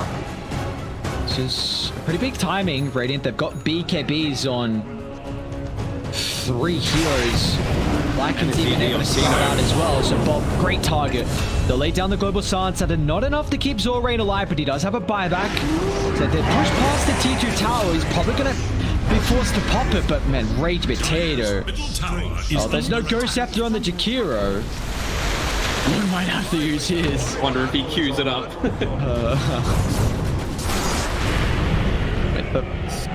Dragon Man just chasing him into the base. Oh yes, 550 movement speed, very cool. Eventually ends up going down to the tower, so not even giving up the gold, I don't believe. And in the meantime, they take the tower.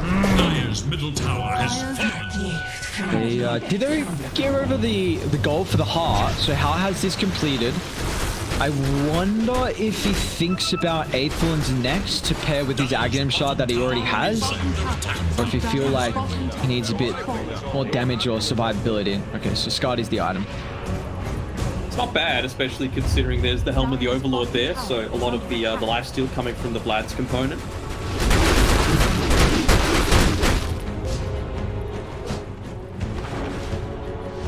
Got a great wood scouting out Execration throughout the river. They're looking to actually try and connect to the top outpost at the moment, where they've got another solid ward by Roche. They're anticipating that Execration and make an attempt around the area.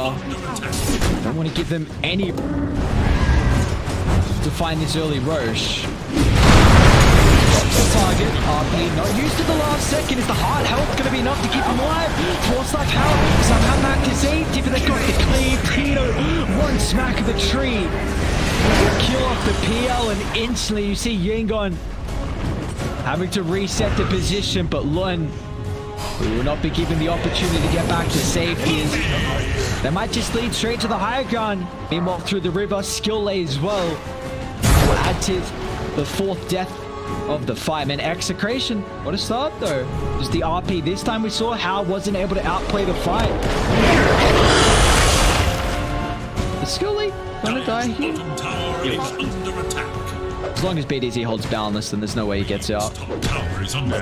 Just meanwhile taking Roshan. Been waiting out the Ghost Scepter.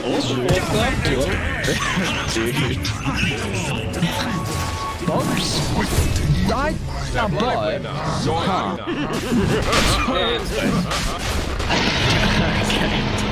For Roche, he'll take Roche with the Ag Shard. It was a bit unnecessary of him to die. He's chilling. He's like, you know what, boys, I'll give up my life for it.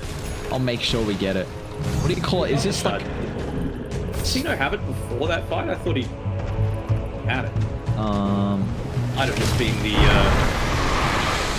Might have just been the double damage that was able to do all of that, that and then chucking it out onto PL to secure the kill afterwards. And oh, would you look at that? It's another DD rune. It's already to fix it up though. So is this like a coral tree? Or you just call it a coral that Tino's got? I would. Which one? I said two options. Coral or barnacles. Oh, how? They're actually going to jump in to take the fight. So looking on the spear. So we're going to try and prioritize this. Actually, the Aghanim Scepter. So Tino's running around in his own shape too. The Crimson's mitigating a lot of the damage at the moment. You see, they haven't been able to kill off the Phantom Lancer either. So the Illusion starting to stack up. They're looking to try and control an area of the fight, but instant or sidestep out. Wukong's Howl going back in, straight on top of the lack, but the control is lacking, and the life of Howl soon to be lacking as well. There's 3 down on Yangon. They won't cut down Conquer, but another successful fight. Go set the safety skill there, let's not forget that. But the second wolf covered through there, it's just so deceiving, right? Because you don't see the gigantic tree and all that cleave damage coming through in such quick succession is way too much to it's overwhelming at this point. Shakira's got Ghost. Okay, well, Silence has got nothing. Gonna hope for a play with their defense. Maybe tiny overcommitment. You don't have a Phantom Lancer as well to rejoin. I'll kill off the first life. They've got RP and Shapeshift in a couple seconds along with Wolfbite. So get rid of the Silencer and the dieback. Tino's still pretty deep at the moment. They just have to poke and prod, not heavily commit. Oh, now you've got to reset. You cannot fight into this, but Bob, well, you're not going to give them an opportunity to, as they're just hitting tier 4 towers. Someone needs a defense. How's up in 5? I don't know where the defense can come through from though. Tino's going to jump in. But look at all the clear bubbles screw in the back as well, and how he's just looking on. Maybe he can get rid of some of the supports. Not an easy target at all. Because now they'll be able to control the top. Trying to hold focus down while Tino are bot dealing with the back. What's still Luke is at 3 down. Bot will attempt TP. Never detection for Tino. They're trying to play around, but I think it's from OP. This one's over with creation. They want the kills before they do. Cleve will even add on top of that is an incredible series of performance from Epic, taking it to 0. Can I just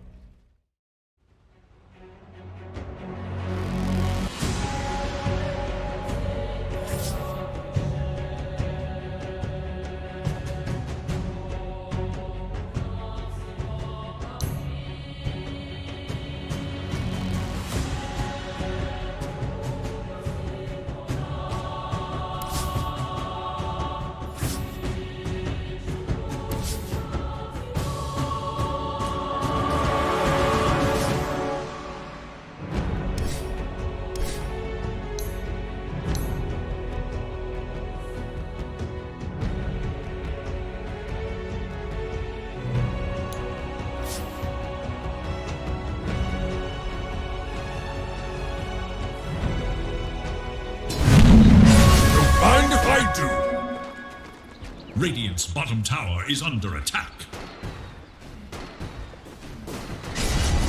Radiant's bottom tower is no more.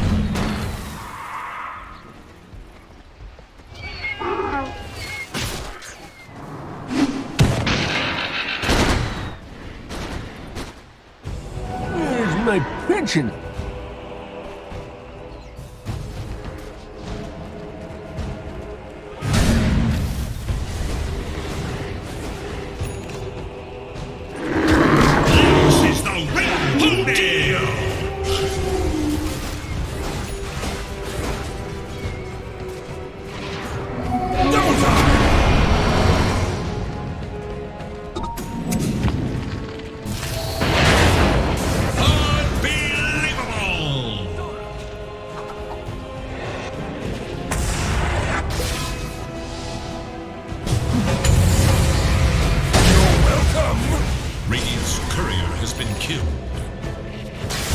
One side's misstep is the other's cunning play.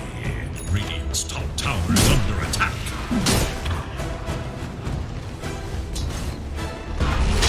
Dire's top tower is under attack. The Dire stand on the hunt for Radiant forces. Radiant's top tower is under attack.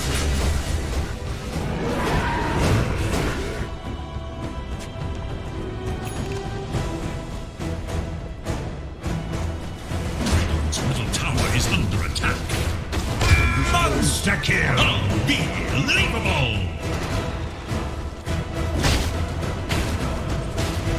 Radiant structures are fortified. Dire's bottom is flooded! Radiant's middle tower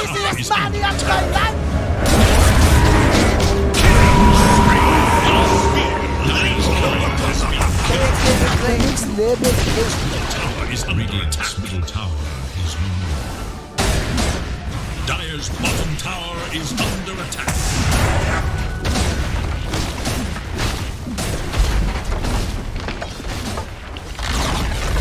Radiant's middle tower has fallen. Radiant's middle barracks are under attack.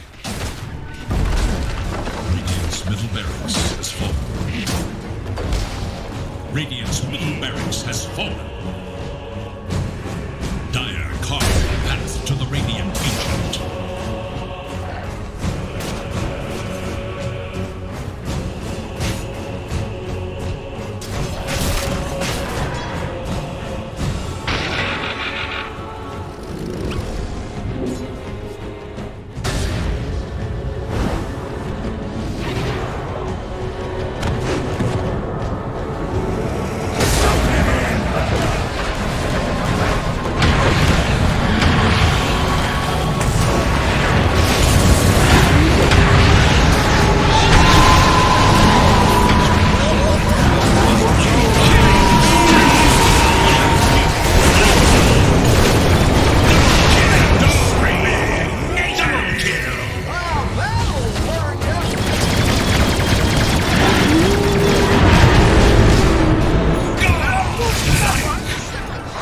You heard not my warning.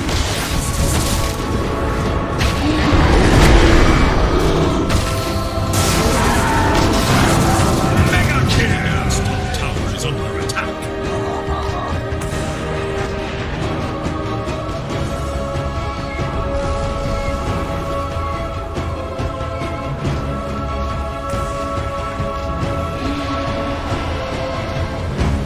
Radiant's top tower is under attack. Radiant's top tower is no more.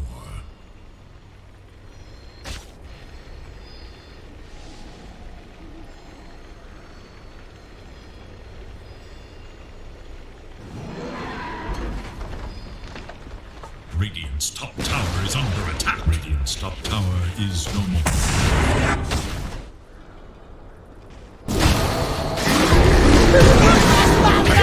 Witness and tremble!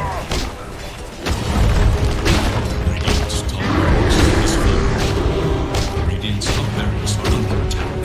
Radiant's top barracks has unbelievable!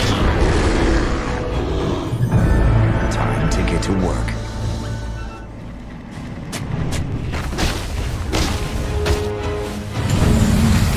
Its middle tower is under attack.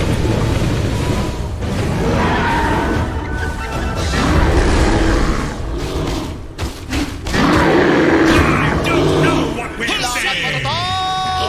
Normally.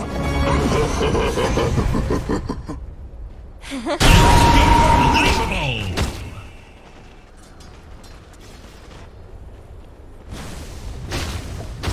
Radiant's middle tower is under attack.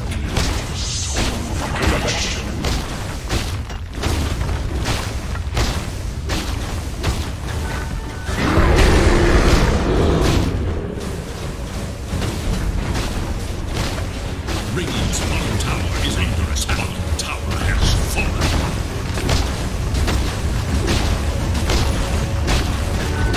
Radiant's middle tower is under attack. Radiant's middle tower has fallen. Radiant's bottom rises. Mega troops.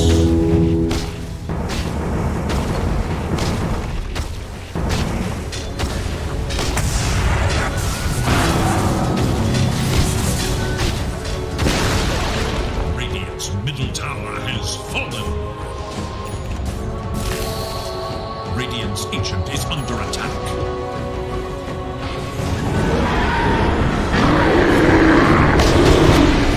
Killing spree!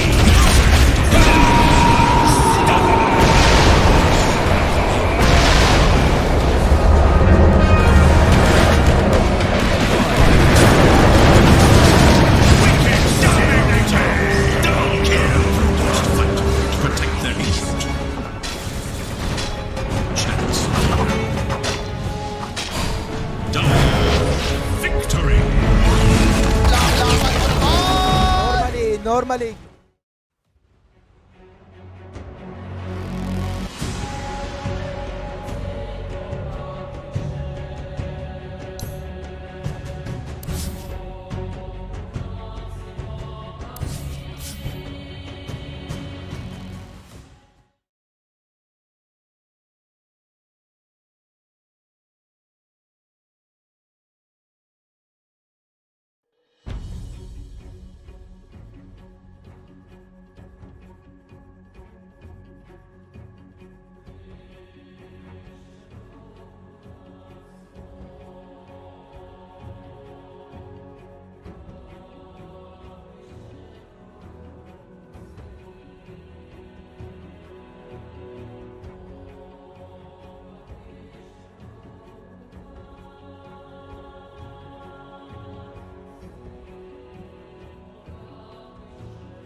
5 seconds. It is Radiant's ban.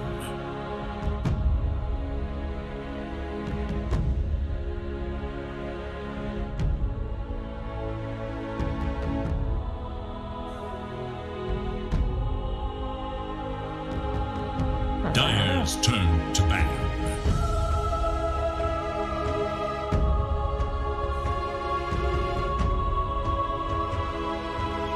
Radiant's turn to ban.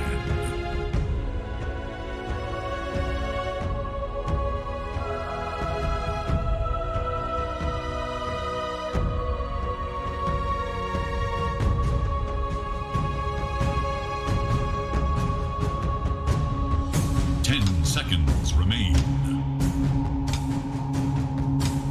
5 seconds remain.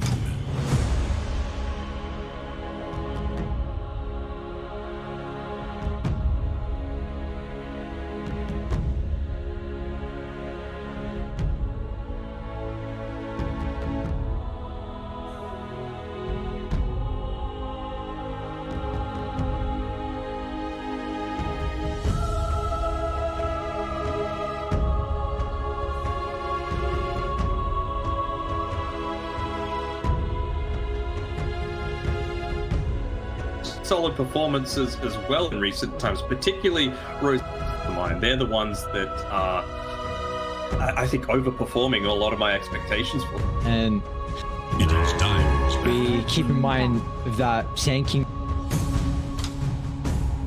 Radiant's turn to pick.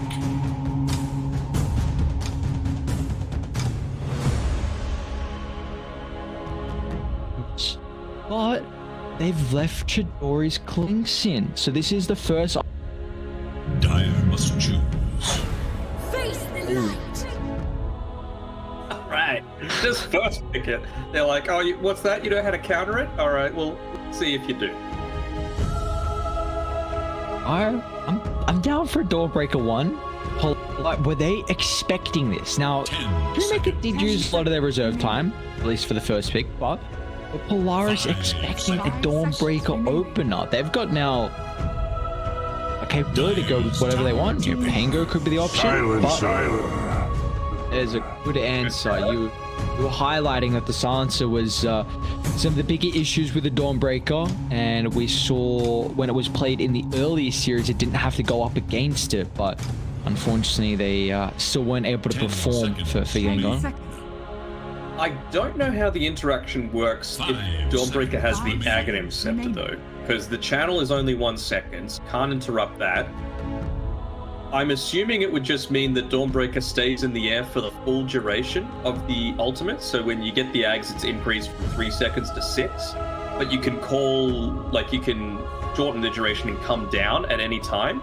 So I'm assuming that you're just stuck up there for the full duration. So maybe that's the play now. You need to go the Aghanim Scepter against this silencer, or, like I've been saying, you need to definitely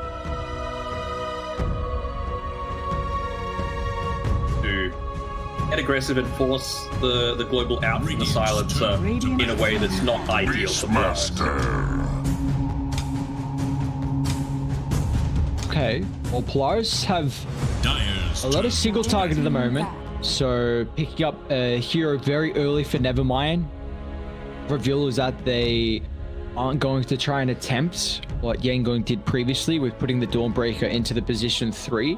Do you feel like there's a favorable role for this hero at the moment, or teams are still trying to find that perfect fit? For the Dawnbreaker, yeah. I feel like probably.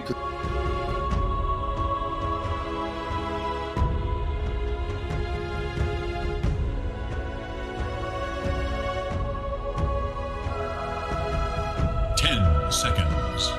It is Dire's ban.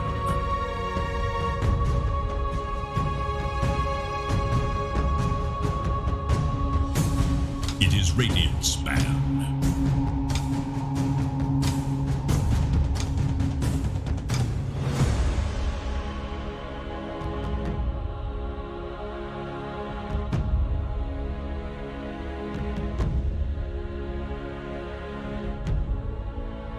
Seconds. Dire's turn to ban. I was about to suggest as well, could they may now be trying this Beastmaster mid with the Ags build, level 15 timing with the Whirling Axes being buffed up, but not against the Silent. Constantly wanting to cast your spells, you're just screwing yourself over if he gets the Arcane Curse in on top. Yeah, it's going to be big issues with a hero that's just consistently spamming out those abilities, but for Polaris, they have a way to start with the Spirit Breaker. They very much will need an answer though to push at the moment, so hopefully picking up a hero potentially for Boomy that will offer them some of the wave clear issues at the moment. Because they've got a lot of flex between the Silencer and Spirit Breaker. It can be played in multiple roles. Sure. Have we seen the Spirit Breaker actually played in a non-core role though since I don't believe 7.3? So. Yeah, no, I think the few times we've seen it has been in the 3 role, not 2 or support like you were saying. I'm kind of leaning to.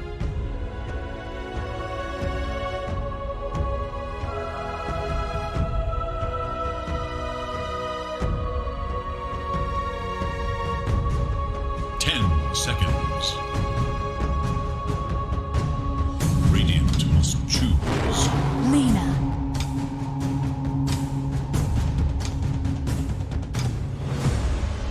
Then get rid of whatever offensive dispel is.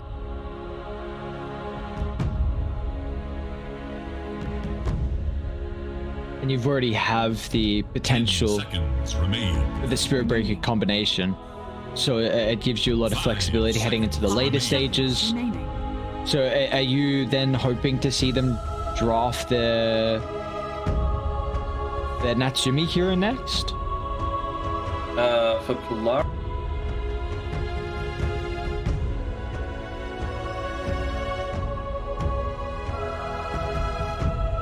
Just ban out the immediate counters to it and still leave their Wind Ranger at your service. heroes to a win. So 4 Wind Ranger, Lena mid, and a 5 Dawnbreaker? See? I mean, I was thinking, like, by picking this Dawnbreaker early on, are they just trying to bait out some immediate counters to it? And they certainly did that with the Silencer, but Yeah. I feel like something just good all round. So it's not even like it's Radiant's turn to it's not like you've gone, haha, we got you. Still good. And Spirit coming out in combination with the Queen of Pain, huh? So are we seeing a Nico Queen of Pain, a Nico Void Spirit? Who knows? I mean, could it's Natsumi Queen of Pain. Could it not be a Natsumi Void Spirit? Didn't Neon used to run that? I thought they gave the Void a flex and then have like a bit of a faster paced lineup here on some of their like Nature's Prophet drafts. Trying to think back to it. Yeah. The lane seems pretty solid versus Beast. You've got Resonant Pulse to absorb a lot of the damage. They don't have a guaranteed stun at the moment. Like you're gonna dodge Starbreaker, LSA. You should be able to dodge unless Lena goes into the Yule Scepter. Shackle is kind of the one bigger issue. It's a little bit faster, but you should still have enough time to dodge it. Regardless, though, I think that tower taking sucks, though. Yeah. That's the. It is Diamond's ban. So they. Radiant's turn to pin. Okay, so 4 Void Spirit, 3 Spirit Breaker, looking for their carry next. I mean, if they were gonna Darkseer, the Void Spirit looks very good with it. And tower damage is just, I think it has to be Natsumi's hero that's still yet to come in my eye. 5 seconds remain. Alright, well, Jim. Are you feeling position 5 Dawnbreaker? I don't know where else they're gonna fit this, because I think you don't. You can lean a 4, put the Wind Ranger mid, but that's not the person in question. I think it's more than likely. Darkseer looks even better now. Select your hero. Make the ultimate choice. Well, that power push is still pretty trash with PL.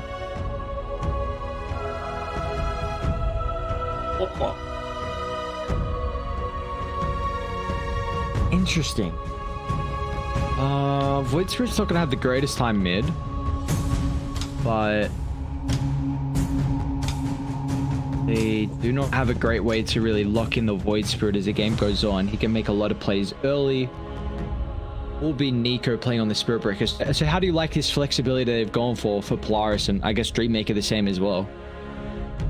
I'm preferring Dreammaker's draft. I feel like if they win the team fight and they do, like, well, against the Void Spirit, there's not a lot of amazing lockdown, but if they get the lockdown, even once, you know, whoever they target onto is dead. You know, Primal Roar, follow into a Light Strike Array, into a Shackle, into a Starbreaker onto someone, you know, even just the Lucid Beam to be able.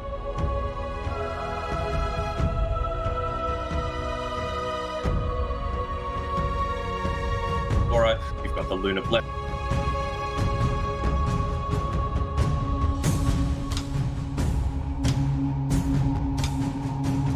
Dreammaker from this.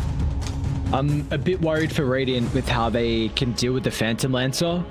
I think they Wind Ranger, Beastmaster. Get to that point. You don't think it's going to get to that point? How do you make plays on Dreammaker to kind of prevent the Natsumi PL from farming? I honestly think you can just try and ignore Natsumi as much as possible and feel like you're going to take complete control of the map before he comes up. Play around the Beastmaster. Okay. Do you feel like Nevermind Lane's going to go well then, up against Silencer, Phantom Lancer, and it's a Beast Wind Ranger, I believe? So is that a lane?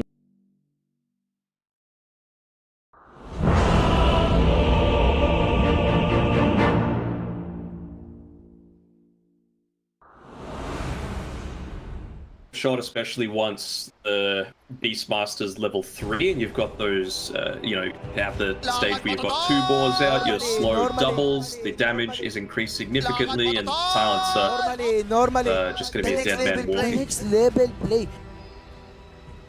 I still like Dreammakers. The 4 ladies and The worms will have you. Ways to kill off the war in the lane, like if you've got the Spirit Lance, the Arcane Curse as well. For anyone not aware, we are in a pause as well, hence why we haven't jumped game, but it's Dreammaker have Normally.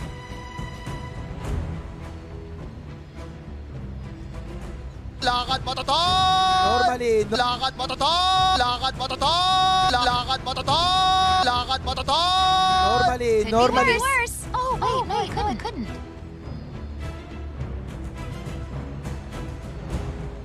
GG na, sabi po mag-GG na ito mga to.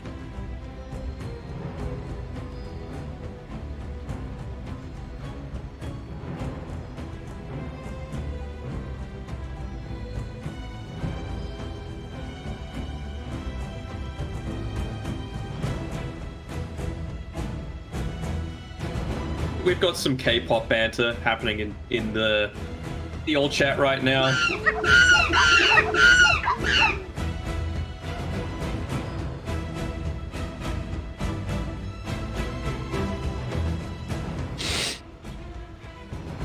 That's the lady. Who's your favorite member of Blackpink? Because that's what I want to.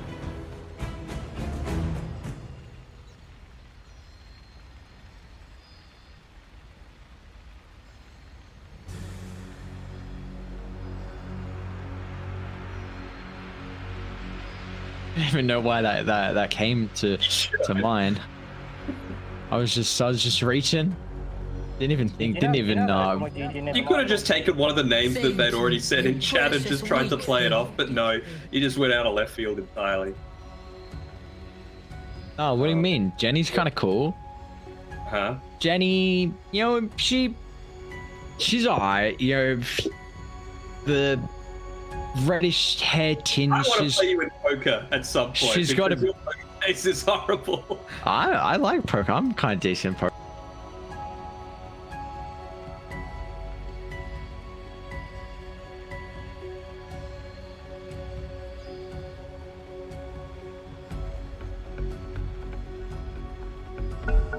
to arrange. Poker picnic. The quest for What glory. what games of poker though? You Texas, Manila.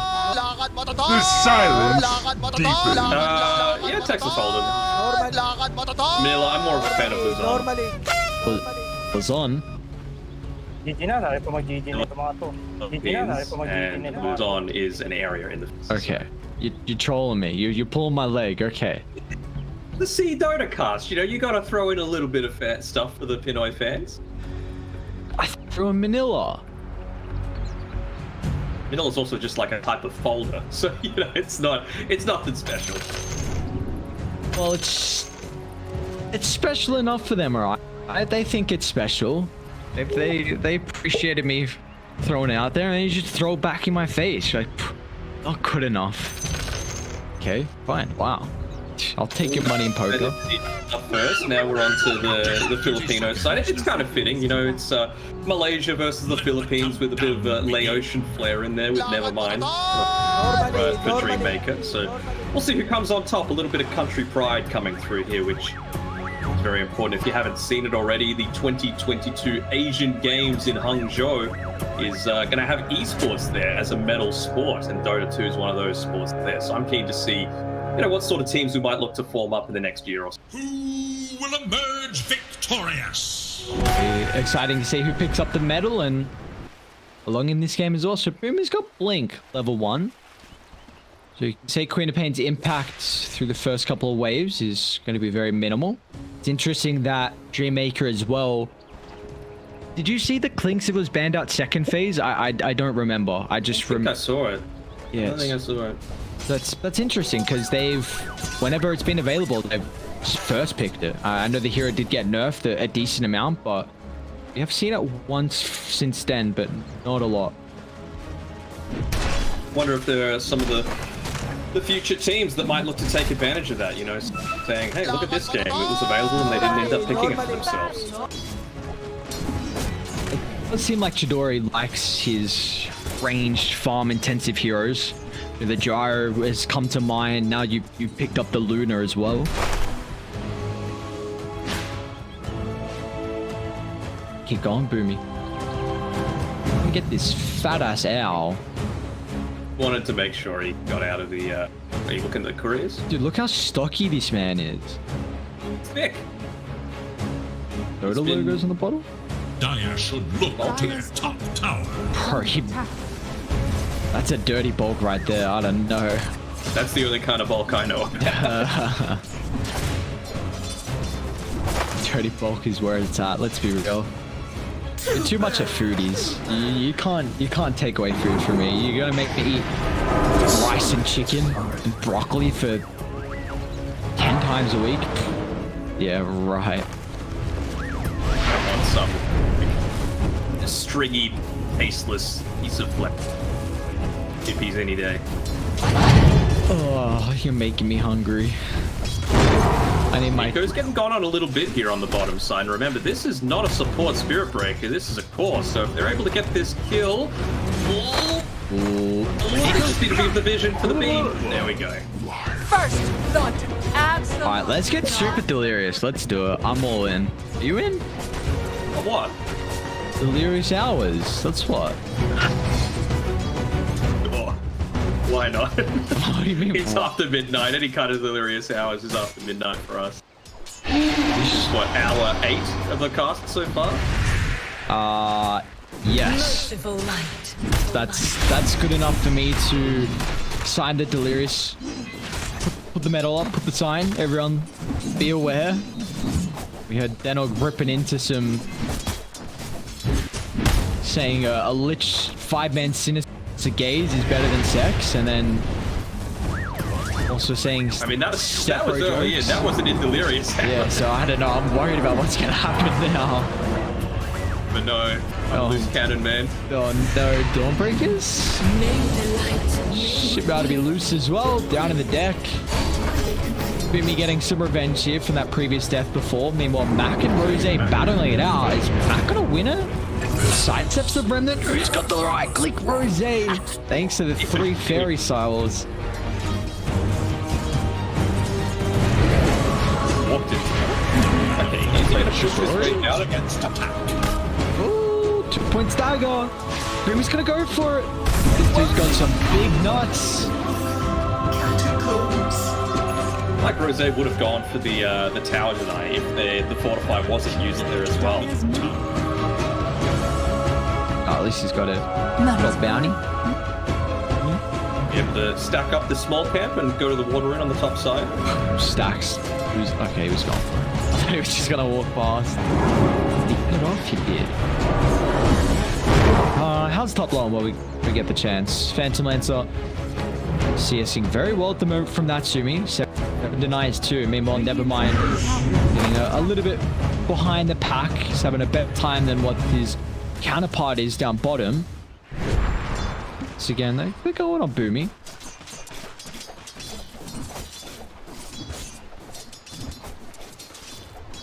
Charge coming all the way back. It's one of the big benefits of having this Spirit Breaker. You're never really punished by making these extra dive, considering you can just TP back to base and be in the lane pretty soon afterwards. So that Walk of Shame, not quite as impactful, although we do see he hasn't even reached up to his level 4 just yet. Boomy, net worth lead there. Resulted in an early-ish Urn of Shadows as well. So if we're able to get more kills onto Shazam in particular, we're able to convert that nice and easily. Yeah. What do you want to see from the Dawnbreaker 5? Is Soul Ring an option here just to tank her up a little bit and at least provide the consistent spam of abilities? I would say so. Just something like that. Even Italian's not bad with the lineup that you've got. You know, if you're able to get a single pick-off as well, you can look to convert that really quickly into more objectives like I'm talking about, right? Like you can catch Boomy out here a little bit using the charge from the Luminosity to stay somewhat healthy in the laning stage. But yeah, like one pick-off means that you're in a really advantageous spot for a team fight, which means you're in a good position to get more objectives. Might look to that. Still just the 1 point in the blink, so Boomy positioned himself well enough that he's going to get away, but he's been bullied out of this lane pretty heavily. Stack off. On the hard camp. Dire's middle tower. A charge into mid lane. Rosé's got to be careful here. Yeah, they had ample time. So what scouting out sort of enables CZY's TP, but it doesn't hold back Nico. The extra tower attributes enough. Rosé's actually going to look to turn Laguna Blade combined up with Dragon Slave and Maxagorna. Just they take away the regen for Rosé, but they're cutting off the retreat avenue as Shazam is going to look to show up as well. The Shackle is on the high ground. Nico, a bit more difficult to go through now. But it looks like it won't matter with the Dragon Slave from afar. It's already maxed out and scouted if there's any more stacks nearby. Just a double at the hard. And another solid performance in the mid lane from Rosé. It's up against someone of the caliber of Mac and he's winning. Rosé's CZY rotation either, right? Like the shackle shot preventing the follow-up there. Mac to be able to secure the kill on Rosé. And he was left hanging as well, going for the high five and even got the stack off and was denied completely. You hate to see it, Bible thumb. It does feel like Mac can... Is there a lane that can really gank though? Like it doesn't feel like you're... Both your supports don't have stuns, which makes it very difficult. Probably the bot side still, you know, the slows into the charge, maybe lucking out a little bit with a greater bash, and Luna not the tankiest of position. I feel like if you're able to get the kill on Dory, you'll go a long way just towards the game.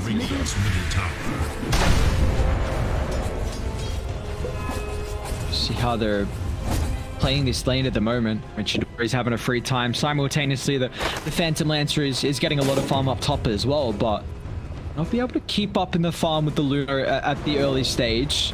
Have to hope on an early diffusal blade timing to at least get involved. He's getting charged down, however. Just gonna turn him. Walk straight on top of the dome. There's some backup coming through. See what what Rose can do to hold them back as Rose gets some distance. Mac's actually going to opt to reset his positioning, and they'll sacrifice the lack of the Nico. Keep in mind, this is the position 3, and well, meanwhile, that's a solo kill it looks like on Natsumi. And you got the turnaround kill, I suppose, on CML, but you're totally happy with that 2v1, and he still comes out on top. Oh, the tip too. The tip. Dire's bottom tower is under If this was a pub, that buyback would be you. It's an early buyback. You haven't played much C pubs lately, have you? Visibility. Well, someone told me C never gives up, and I'm getting mixed. Oh, they don't. But early on, they take tips and things like that very personal.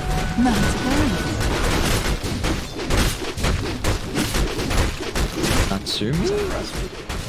Yeah, you've got the Centaur creep. Doesn't have the stomp available for another couple of seconds, so we'll be able to get back. But all it means is that you are denying a lot of this farming gold away from the Phantom Lancer. Radiant's bottom tower is under attack. It's just furthering the deficit that the PL is compared to the other cores on Dreammaker at the moment. And we haven't seen any of the potentials to make plays across the map from Polaris as well. Mac hasn't left this middle lane, and Nico is very much struggling on the Spirit Breaker.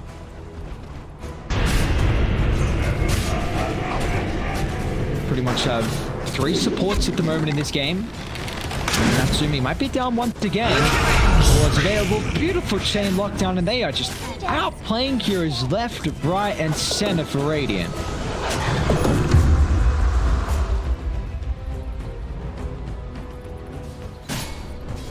They can take these stacks away too. This is a lot of catch-up potential, especially for Mac. I mean, he's about 1,300 gold behind. All that CML can do is just sit there and watch. It happens, you know, never mind. He's a beast right now. With the Dominator picked up early on, already the Buckler. So that's going to enable these pushes even further as the charge looks to come in. Careful to walk out quickly as forced out a bit of an earlier attempt to take that stack than they might have liked. And inadvertently on CZY helping towards taking that with a power shot. This is then forcing them out of the top lane, which they don't have heroes that can defend very easily at all. So with the catapult timing, Evermind should be able to get this one for free. And this will also give opportunity for Chidori to farm the Ancients, while Dawnbreak is just soaking up some experience down bot. On the hunt for Radiant forces. Yeah, all she needs in the support role is experience, right? Again, opting to go into the phase booth, just realizing that, you know, you are going to be kited around these team fights a little bit if you just use boots or that, so I don't hate it. It's against a decent amount of right click as well coming through from the Phantom Land to Spirit Break.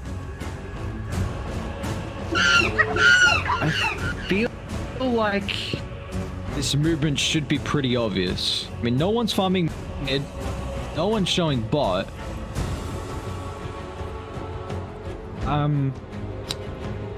Is it why I don't? How do you even start though? Nico is here. He's got level 6-2. Maybe this will give them an opportunity to get a kill. They can transition. Do you feel like Polaris with the Void Spirit and Spirit God, they can just get a couple of pickoffs across the map to kind of offset the disadvantage they're at the moment? I feel like they can get one now with CZY dropping down. I don't think there's too much that he can do to prevent his death, but beyond that, I don't feel like Dreammaker really care all that much. You know, you're pushing in this top tower on Nevermind, you're farming on Chidori, you've got mid lane farm on Rose, and you're soaking up experience on Trezan. So I think it'd be a mistake to try and commit to save a support at this stage of the game. Normally.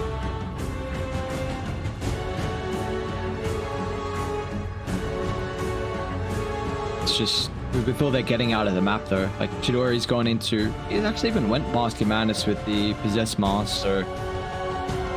Alright. So, sometimes we see that you don't have to opt really into the lifesteal item because of it.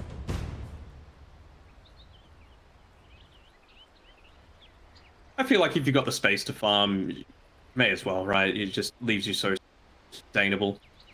You can look to take it. A reasonably long DC from Nevermind. Hopefully it is no bug DC. Hopefully he knows the correct and to put in. Not having another repeat situation. It's only 11 minutes in, but I'll say it's going to be pretty damn hard to remake anything. Yeah, that's a bit of unfortunate scenario we saw the other day. Hopefully we don't have another repeat and Daddy Gaben can fix that one now. I know there's been some... What Gaben's doing right now? That is a great question. I think he's probably asleep first and foremost if he's in New Zealand. He's not like us, he's not DGen. Yeah, DGen hours. Oh, who knows, maybe he's gaming. Maybe he's got his feet up, kicking back. On the Oz server. Chilling. Playing some games. Is under attack. Get away here, or never mind. So avoiding the gank might end up giving up his Centaur Conqueror. Actually, not even doing that. So in the mid lane, he should still be fine, considering how heavily they needed to commit on that rotation to be able to kill the Wind Ranger. And at least they get the deny as well. Rotation on present. This time around, I think he should go. So range. They even laid down the global silence to prevent the +1, but just with CZY showing up, they can't force the Lina into her early death there. So still 3-0 and 2, and with the travel movement speed, we see Rose is just so hard to close the distance on.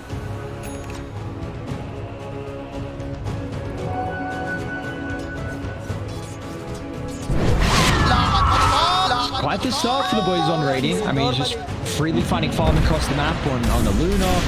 Kazam's getting all he wants down bottom. Even nearly killing Boomy as this position 5. Yeah, of course, the infused raindrops, meaning that he doesn't care about anything that a support quap might be able to lay into him. Is this a solo kill?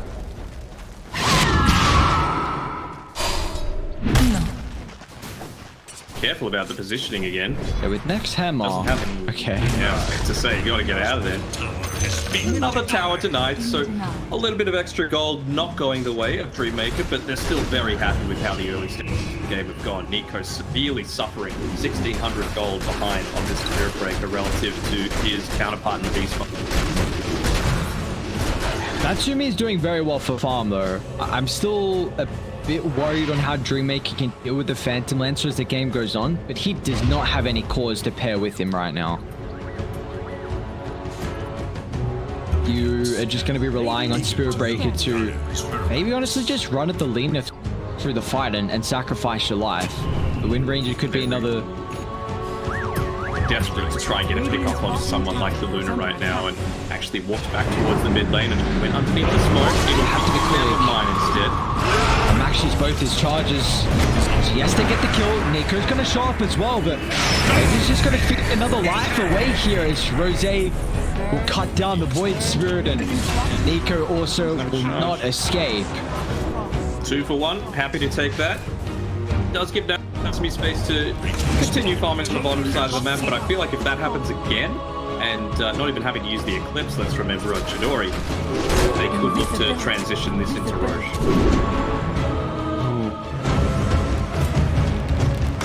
Really playing on the edge here with Queen of Pain. Only 1 point in.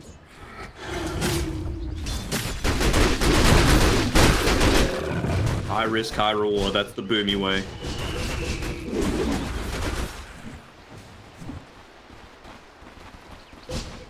Still is giving Natsumi a lot of space. He is top of the net worth. So they're finding time for the Phantom Lancer, which is all they need. Like, is there...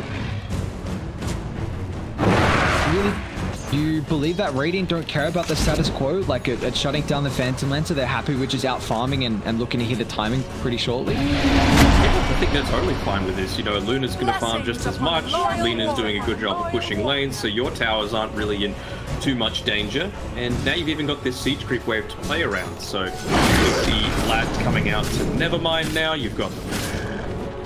Could look to try and group up and make a bit of an attempt to kill someone. The Aetherlands now picked up from CZY. Boomy. Oh, this time they get the catch. Destroy. There's no messing around. They know how difficult of a kill Boomy's been so far, so they'll pop out the Eclipse, just get a freebie, plus 245 gold for the position 1, giving him the top of the table at the moment. Of course, it's fluctuating back and forth. How much farm that Sumi's getting.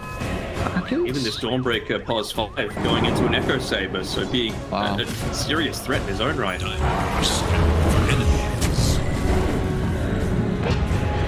I mean, we'll see if it's going to pay off here. With how much farm he's getting, he's going to be pretty happy about that. Well, CML. It's a rough life against Selena, especially with how farm she is. You see how much damage she can just do in a heartbeat. Shazam though, finally gonna look to show off to a 5 with the diffuser blade. A bounty in gold.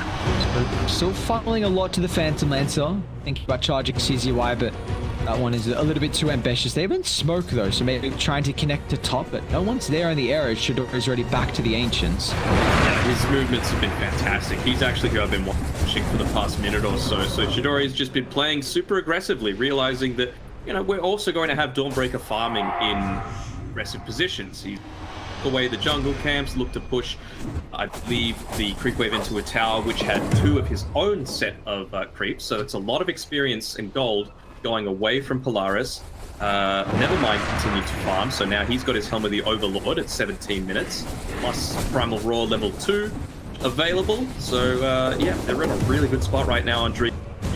Might look to wait for the level 15 on the Luna, as well as Eclipse to come up, and look to make, maybe not an all-in attempt, but it's a very easy way to try and take some towers. In trouble here, CZY. Found a connection with the Shackles. Is Mac getting any opportunity to run them away? He is not.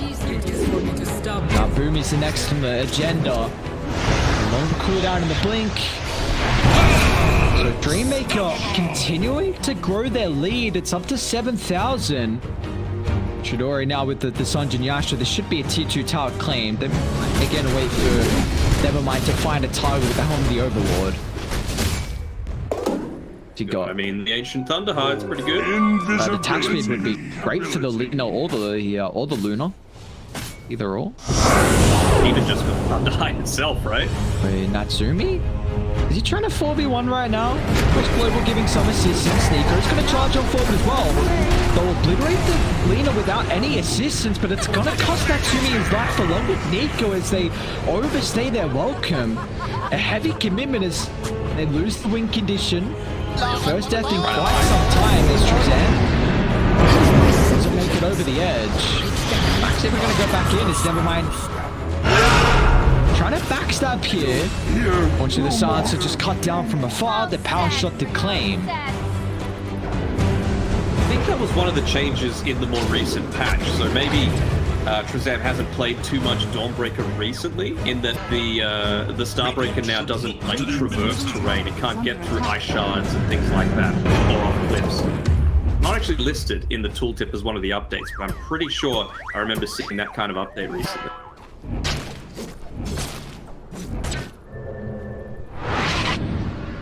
Slowing down. Now the Luna's been able to grow that net worth lead a little bit further. Might also kill out Boomy. That hardly hurt at all. Peace out.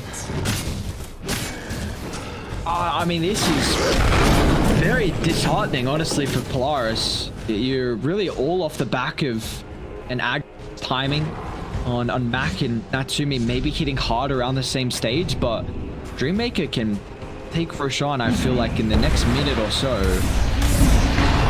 Maybe just looking to wait for the BKB on Luna. Should have a team by that stage as well. They'll get the pick up onto Shazam, but again, it's just a support, and you could buy back at any time. I feel like he's not buying the rope of the match, so he's not going to be able to. Am I going to be able to get the win run off in time? Yes, he will. Way no. Double kill. Natsumi picking up a double here, getting closer towards the heart. But give them some opportunity to now take back over their top side of the map here. Be de-warding the area as well. But their lanes are always in an unfavorable position for them to make any aggressive plays on Radiant's territory. Shidori still just continuing to reign supreme in the net worth. 800 gold away from that Echo Saber as Void Infusion. plenty of healing pumping out at this earlier stage of the game. Is it good kill to find? Can they chain lock perfectly before the Rose even comes out, Nico? Now the strike's on cooldown. They won't have this opportunity with Rose. Got some assistance flying out the field, not enough for Natrozan. Committed to the defense, and that's also going to give up his own life. So a little bit of gold funneled into Polaris. They're going to give the kill over to will be Natsumi.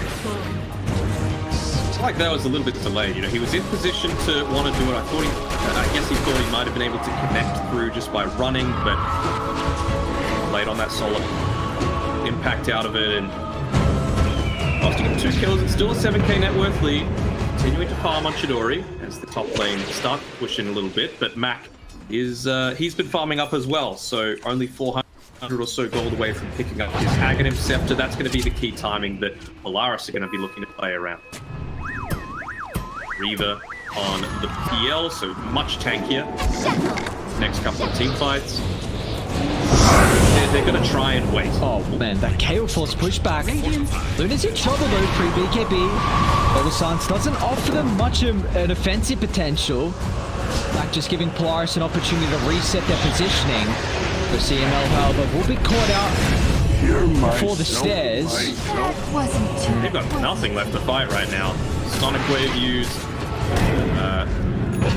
Global Silence as well. Use all that much of anything. The Lugina Blade, sure, probably wasn't necessary to be able to pick up the kill. Still pretty damn deadly. Looking to make a play onto Chidori here. Trying to play a bit of the distraction game, but it's not going to work. Chidori just continues to push on forward with the Ancient Thunderhide, and that should be a tier 2 scout claim. This is the edge reveal. Sam's going to try and create some chaos in the backline. They're looking to target down Chidori, but they've got to be careful on Mac.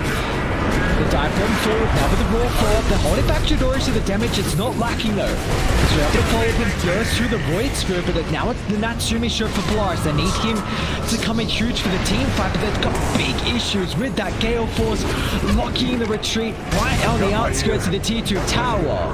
No one will write songs. Great use of the Aghanim shard there we're seeing coming into play here from CZY. Top tower has been denied. That shackle landed onto Booby as he was standing in the trees. That's tilt material right there. Not quite able to do it. CZY nearly landing the shackle there onto the real PL as well as Natsumi continues to try and farm up. He's nearly level 20. He's got his heart. I don't think until he's got that Aghanim shard completed will he be able to play around this Roche pit, which, you know, they've got control of the outpost now. You've got the BKB in level 20 available on the Luna, even looking to skill up into a little bit of extra Lucian beam damage. Dude, are you watching top at all? Nah, Shade Bash? Is that what happened? Oh man, so CZY tried to solo kill Boomy and almost did so. Boomy just got some assistance from the Spirit Break at the last second. Then he blinked away, was like 20 damage off from being sniped from Power Shot. And then he attempted a win-run TP out, and it just didn't cover the full TP duration, and Nico won, you know, first hit bashed him. Oh, of course. So, yeah, very, 17%. Very cool. Up as well. Zam and Chidori, they're the only ones here. Ballsy maneuver to be making. Origin kill no part of this at all. They will get neither. I feel like if you've got Rose there as well, then that's almost a guaranteed kill with the additional information that you're going to be able to provide with that Fey Grenade that they're already putting out onto people, and Shadowblade acting as much more of that surprise factor. Smoke up, Max, who can he find? Mega Official Jam instead of Chidori. They didn't have the vision of the Luna retreating. You're almost seeing him as well. Feels like Polaris have given themselves a window back into this as the items are still continuing to come through, especially Natsumi, who apart along with the Aghanim Shard. Boom is going to his own scepter. As for his positioning. And Spirit Breaker as well is pretty close to Aghanim's. Also getting an Aghanim's built up here, but never mind, they found the same though. That's a big kill to find here. Gale Force can reposition the Makai. Now Chidori's going to look to turn with the BKB pop as well, but the Eclipse just eating up on all of the illusions. So they're more than happy to take to the damage and even that fire back on the leader, so that's a huge commitment. On top of the backline here, they'll still end up foiling. As Beastmaster for the one to claim. Rose scurries on the high ground, but Polaris all of a sudden back into this game. That was a 7k net worth lead that shrunk to 2 just in the space of 3 core kills plus buyback. And talking about the strength of being able to take that Roshan, the fact that they didn't, even with all of the strong abilities that they had, the great farm that they had, and the fact that for a period, you know, you didn't have Global Silence, you didn't have Sonic Wave, and they still just wanted to farm more and more, might end up costing them. I wonder if they... Yeah, I don't know what the item's difference would have been for Trezam if he didn't go Echo, but I mean, still Solar Crest or Force or some utility item, probably nice for the cause. Even just the BKB, to be honest, not even for the cause, just to enable yourself to be right in there in the middle of the team fight, use the Starbreaker. Right now, like, do they have any BKBs on Polaris? I don't think they do. But if you're just constantly launching out those Starbreakers off cooldown, I feel like you're doing your job pretty well. Very far forward on Rose, though, considering you're just like that. CML. My heart beats. Many reinforcements coming over. Dire are happy to give up the silencer there. Radiant, but they need to start getting objectives out of these kills. They've had top claim for a while, but really haven't thought about Roche until now. Yeah, and I think with that dieback being expended, that's really the main thing that they're focusing on. Chidori looking to join in as well. They should be able to secure this without too much. Aegis in the hands of Rose. Chidori as well also went for the Aghanim Shard, so I believe that did get changed to... Oh, hold that. Just off the line there with CZY.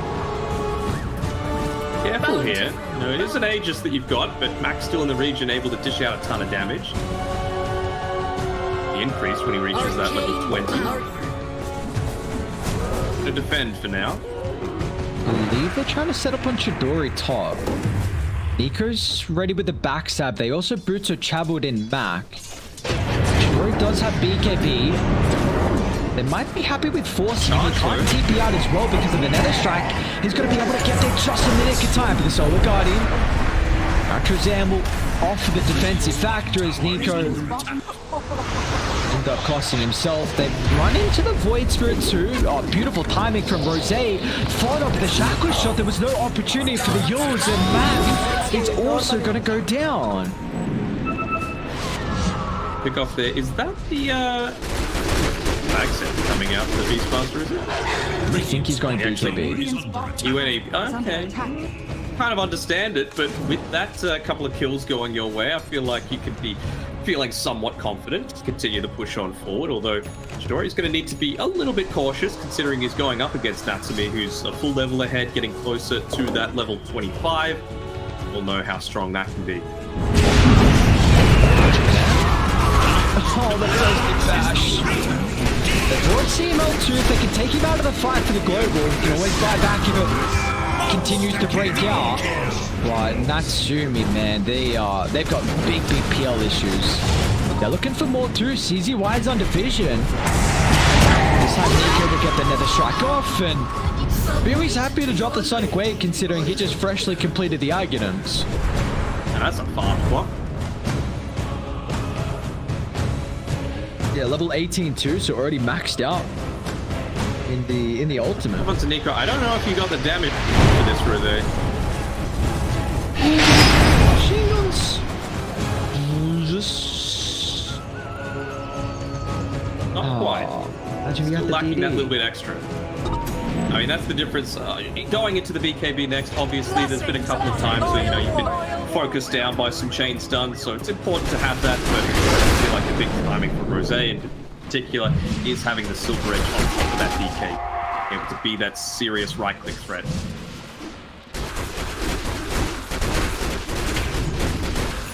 That Shinori looks like he's looking to go into a Davis here on this Luna.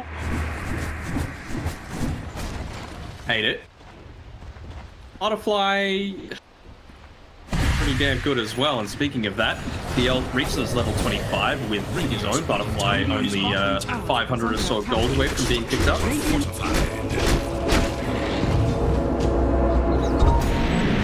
How much use can they get out of this DD rune? That's the real question here. Oh, they landed! Mason might be enough to protect Boomy. Paco just cancels the blink. So as yours is back to safety. They're still committing on forward. Boomy actually won't get away as Dreammaker continuing to pursue on forward, making sure they just close out the map as best as possible. Got the Aegis.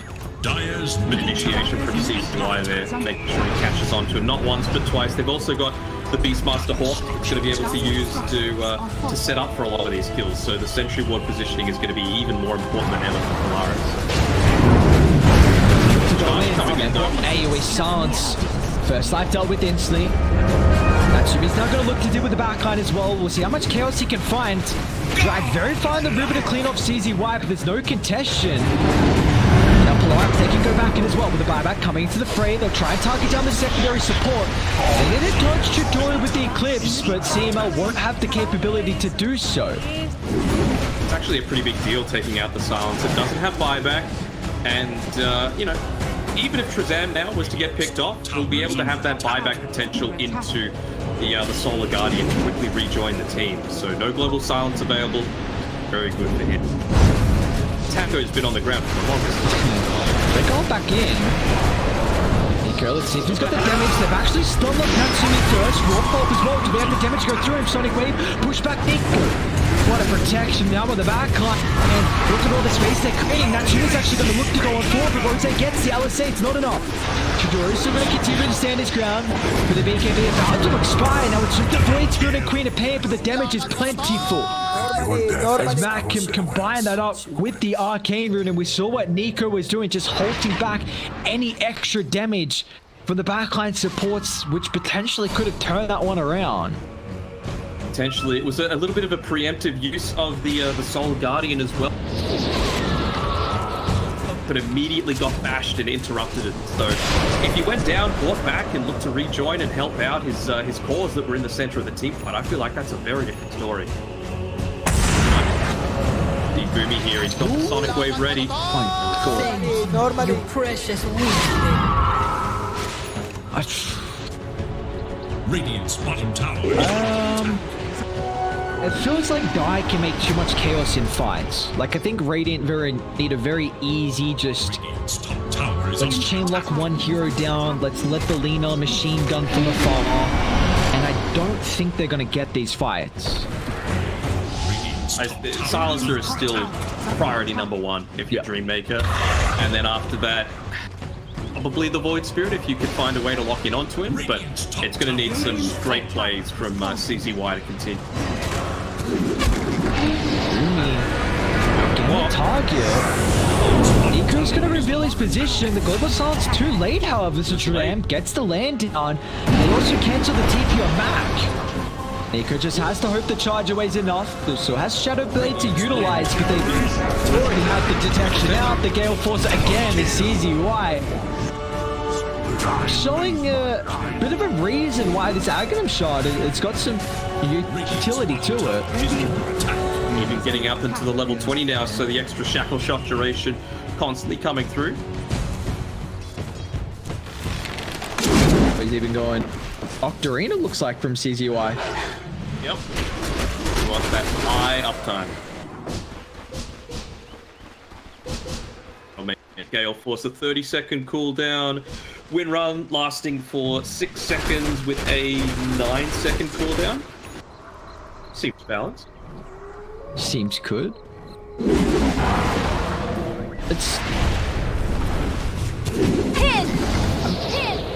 back again. another Void Spirit. CZY is playing exceptional.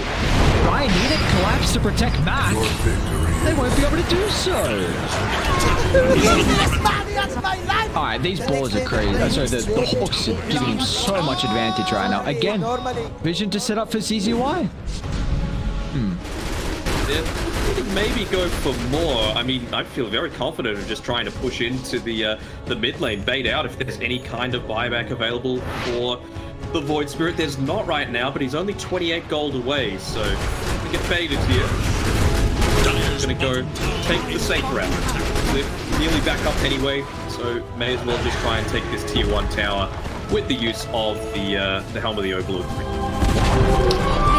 Man, I wish I said it earlier. I was just gonna say I want Dai to pick up the gem. Every coin helps. Only I will know. There's doubters in chat.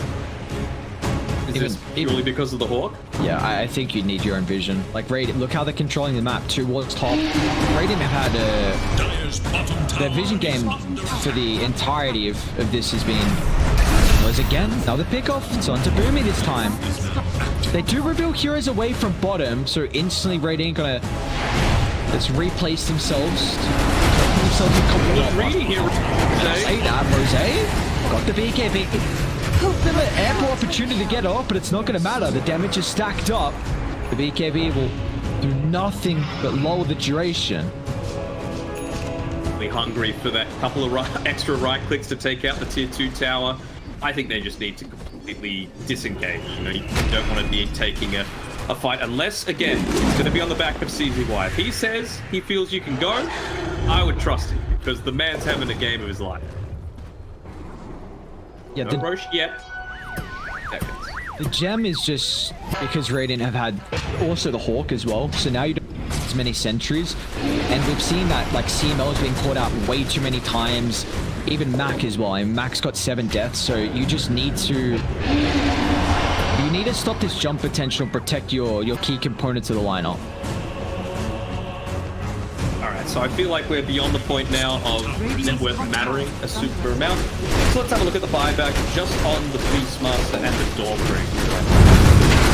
Well, that Roshan that's just about to respawn now is definitely going to help with that. Let's see if Mac realized, like the things of something else they know. Taking away that tier 2 tower prevents the assistance from coming through from buybacks on the Radiant side from rejoining. It's a big deal. It feels like this next Roche fight with net worth being dead even inside the game, but able to stall things out enough with their push back that Rose should be able to respawn and join this if they're quick enough on remake. Just giving me anxiety. Scan connects. They have to get to Roche or die. You need everyone here for this. Hawk's coming. They've got very good vision in the area. Actually, doesn't have any resonant pulse charges too. It's fine, that's about to break down. Matsumi needs to clear up some slots. In fact, he's just going to look to jump on forward. Matsumi's out. They've been able to get the initial shot on Matsumi. What a sonic wave to drive back now. But they're laying down the global silence with the Aegis. It's on the ground. Nico's going to be able to snatch it off. And now they're turning to deal with Chidori. But if anything goes, the Alpha's gone as well. Matsumi, the raid boss ripped the team fight, but they haven't got on top of Rose just yet. Delina resetting a position, but Natsumi's hunted. Little opportunity for the escape. The Abyss will play down. 3 falling on Dreammaker. They're going to look to make it a 4th as well. CZY, never mind sticking around the vicinity. The Gale Force will give them the time. CZY will make it. But never mind. No siree. You'll be forced to hold your ground. And the inevitable will occur as Polaris. What a successful team fight by the Roche Pit. They're even able to get the Shackle in onto the PL at the very start of that team fight, so great way to start things out. You know, the vision coming through, Trezam throwing himself onto the front lines. Actually not enough. He got the Ag Shard though, the door break. Yeah. Cool. Not to the rear PL. Tower has fallen. Radiant's even cut that over to the shard? Yeah. Just him or Lena. Yeah. I feel like Lena's isn't that great. Radiant's top barracks has fallen. Although, will Radiant resist? Laguna played against Illusion Heroes with Action. Look, I don't know. I don't have a read of Lena's Laguna Blade. So the Ag Shard. Instructions are fortified. Against illusions, I feel like I don't know if it hits attack. I'm not sure if it just prioritizes heroes or if it's all units. But if it hits illusion, that's pretty effective against a PL. It's like, how long's the line? We'll hold that thought. They need amount of defense here, Polaris. Jackal setting up for the beam. They're actually going to jump in. Maybe they're baiting Boomies. Rose's in trouble. The BKB is able to reset his positioning. Chidori looking at man fight. CML the target. They'll put down the support. But they're going to be cautious of their own positioning now. Stream. 5 heroes alive. Setting the ground for Rax. It's actually illusion. He's already out. Like, hang on a second. What the hell? You can see the real one. Ooh. Charge in. And that's a cancel and a half. Okay, so the Lena shot, did he... Okay, never mind. Dawnbreaker winner. Anyway, I'm intrigued regardless. How narrow of a line is that? Do you know? Pretty narrow. Okay. I don't know how they get to a stage where they kill PL. I'm pretty sure Die now itemized to keep Natsumi alive whenever he gets caught. And as long as they do that, he should just win every fight single-handedly for them. I mean, he's even just gone into the Trickster Cloak, realizing that, you know what, it's not at the stage of the game where I need a wood or anything like that. I'm just going to get the evasion and magic resist opponent through from that. And then, of course, as a last-ditch effort, just being able to have that invis as well. So much more value to be able to pick this one up now relative to the Paladin Sword, and he's just going more and more into that survivability. He's got plenty of damage, especially with that Abyssal Blade being picked up. Now, we did see how slow the push was for Radiant, so the leveler with the backpack is going to make it easier with Polaris if they win another team fight. But you were highlighting earlier that Dreammaker, they can push at such a stupid rate. They win one fight, this game's over. They're gonna GG it down. So Polaris cannot make not having buybacks, and luckily enough, they've got almost everyone. Yeah. So that cannot change, because if you just make that little mistake and you're like, okay, maybe we can get this item farm and then I'll have buyback, you can't do that versus this lineup. They win one fight, this game's over.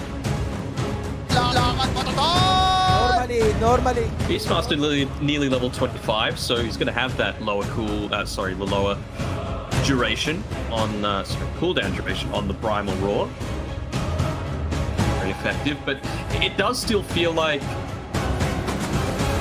Dreammaker, yes, if they're able to kill people, they might be able to force buybacks, but if that's the case, you got to get out of there because they're so committal on their first little area of team fight, right? Like a Primal Roar, eventually it's going to have a lower cooldown. The Laguna Blade, again, it's still quite a long cooldown, 41 seconds, and then the Eclipse as well. So it feels like, you know, if you're able to that's great. You got to get back, reset, and then look to go again with all of the tools in your arsenal. Compare that to Polaris, like, what does a PL need? Nothing. He needs to wait for his Abyssal Blade cooldown. That's about it. The true heroes are the ones who do these fights get any easier for Radiant? Because they have been struggling versus Polaris as of late. Radiant's bottom tower is under attack. I wonder if that Aghanim Shard on Dawnbreaker will help a little bit, just being able to feel confident to use his key teamfight disruption right in the middle. It's very rare that the Dawnbreaker is going to be the target of this blade, right? So at least you can control up a lot of the PL illusions and prevent some of the damage coming in onto the likes of the Lena or the Luna. Blessings upon a loyal warrior. See, never mind. It did complete up the Ags too. How long does he have this one for? He's had it for a little while. Maybe 7 minutes? Or is he's gone for the Daedalus though, not wanting for the Silver Edge. How crazy I am about that. Right now, Polaris. They don't want to use the global stance too early on. They'll be forced to do so. Natsumi's trying to stack up the illusion to the backline. They've knocked down Chidori, who's in trouble. Can he rely on the Satanic to be able to last real up? But they haven't been able to find the Phantom Lancer just yet. The doppelganger out. They've doubled the illusions. Now they can lock onto him. Another shackle from CZY. But Natsumi's too tanky.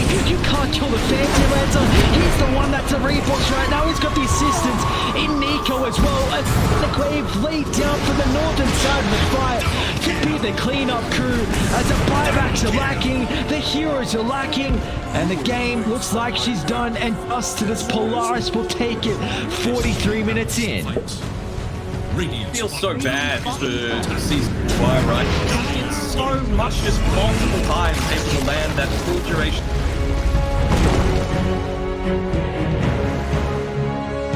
Understanding of which one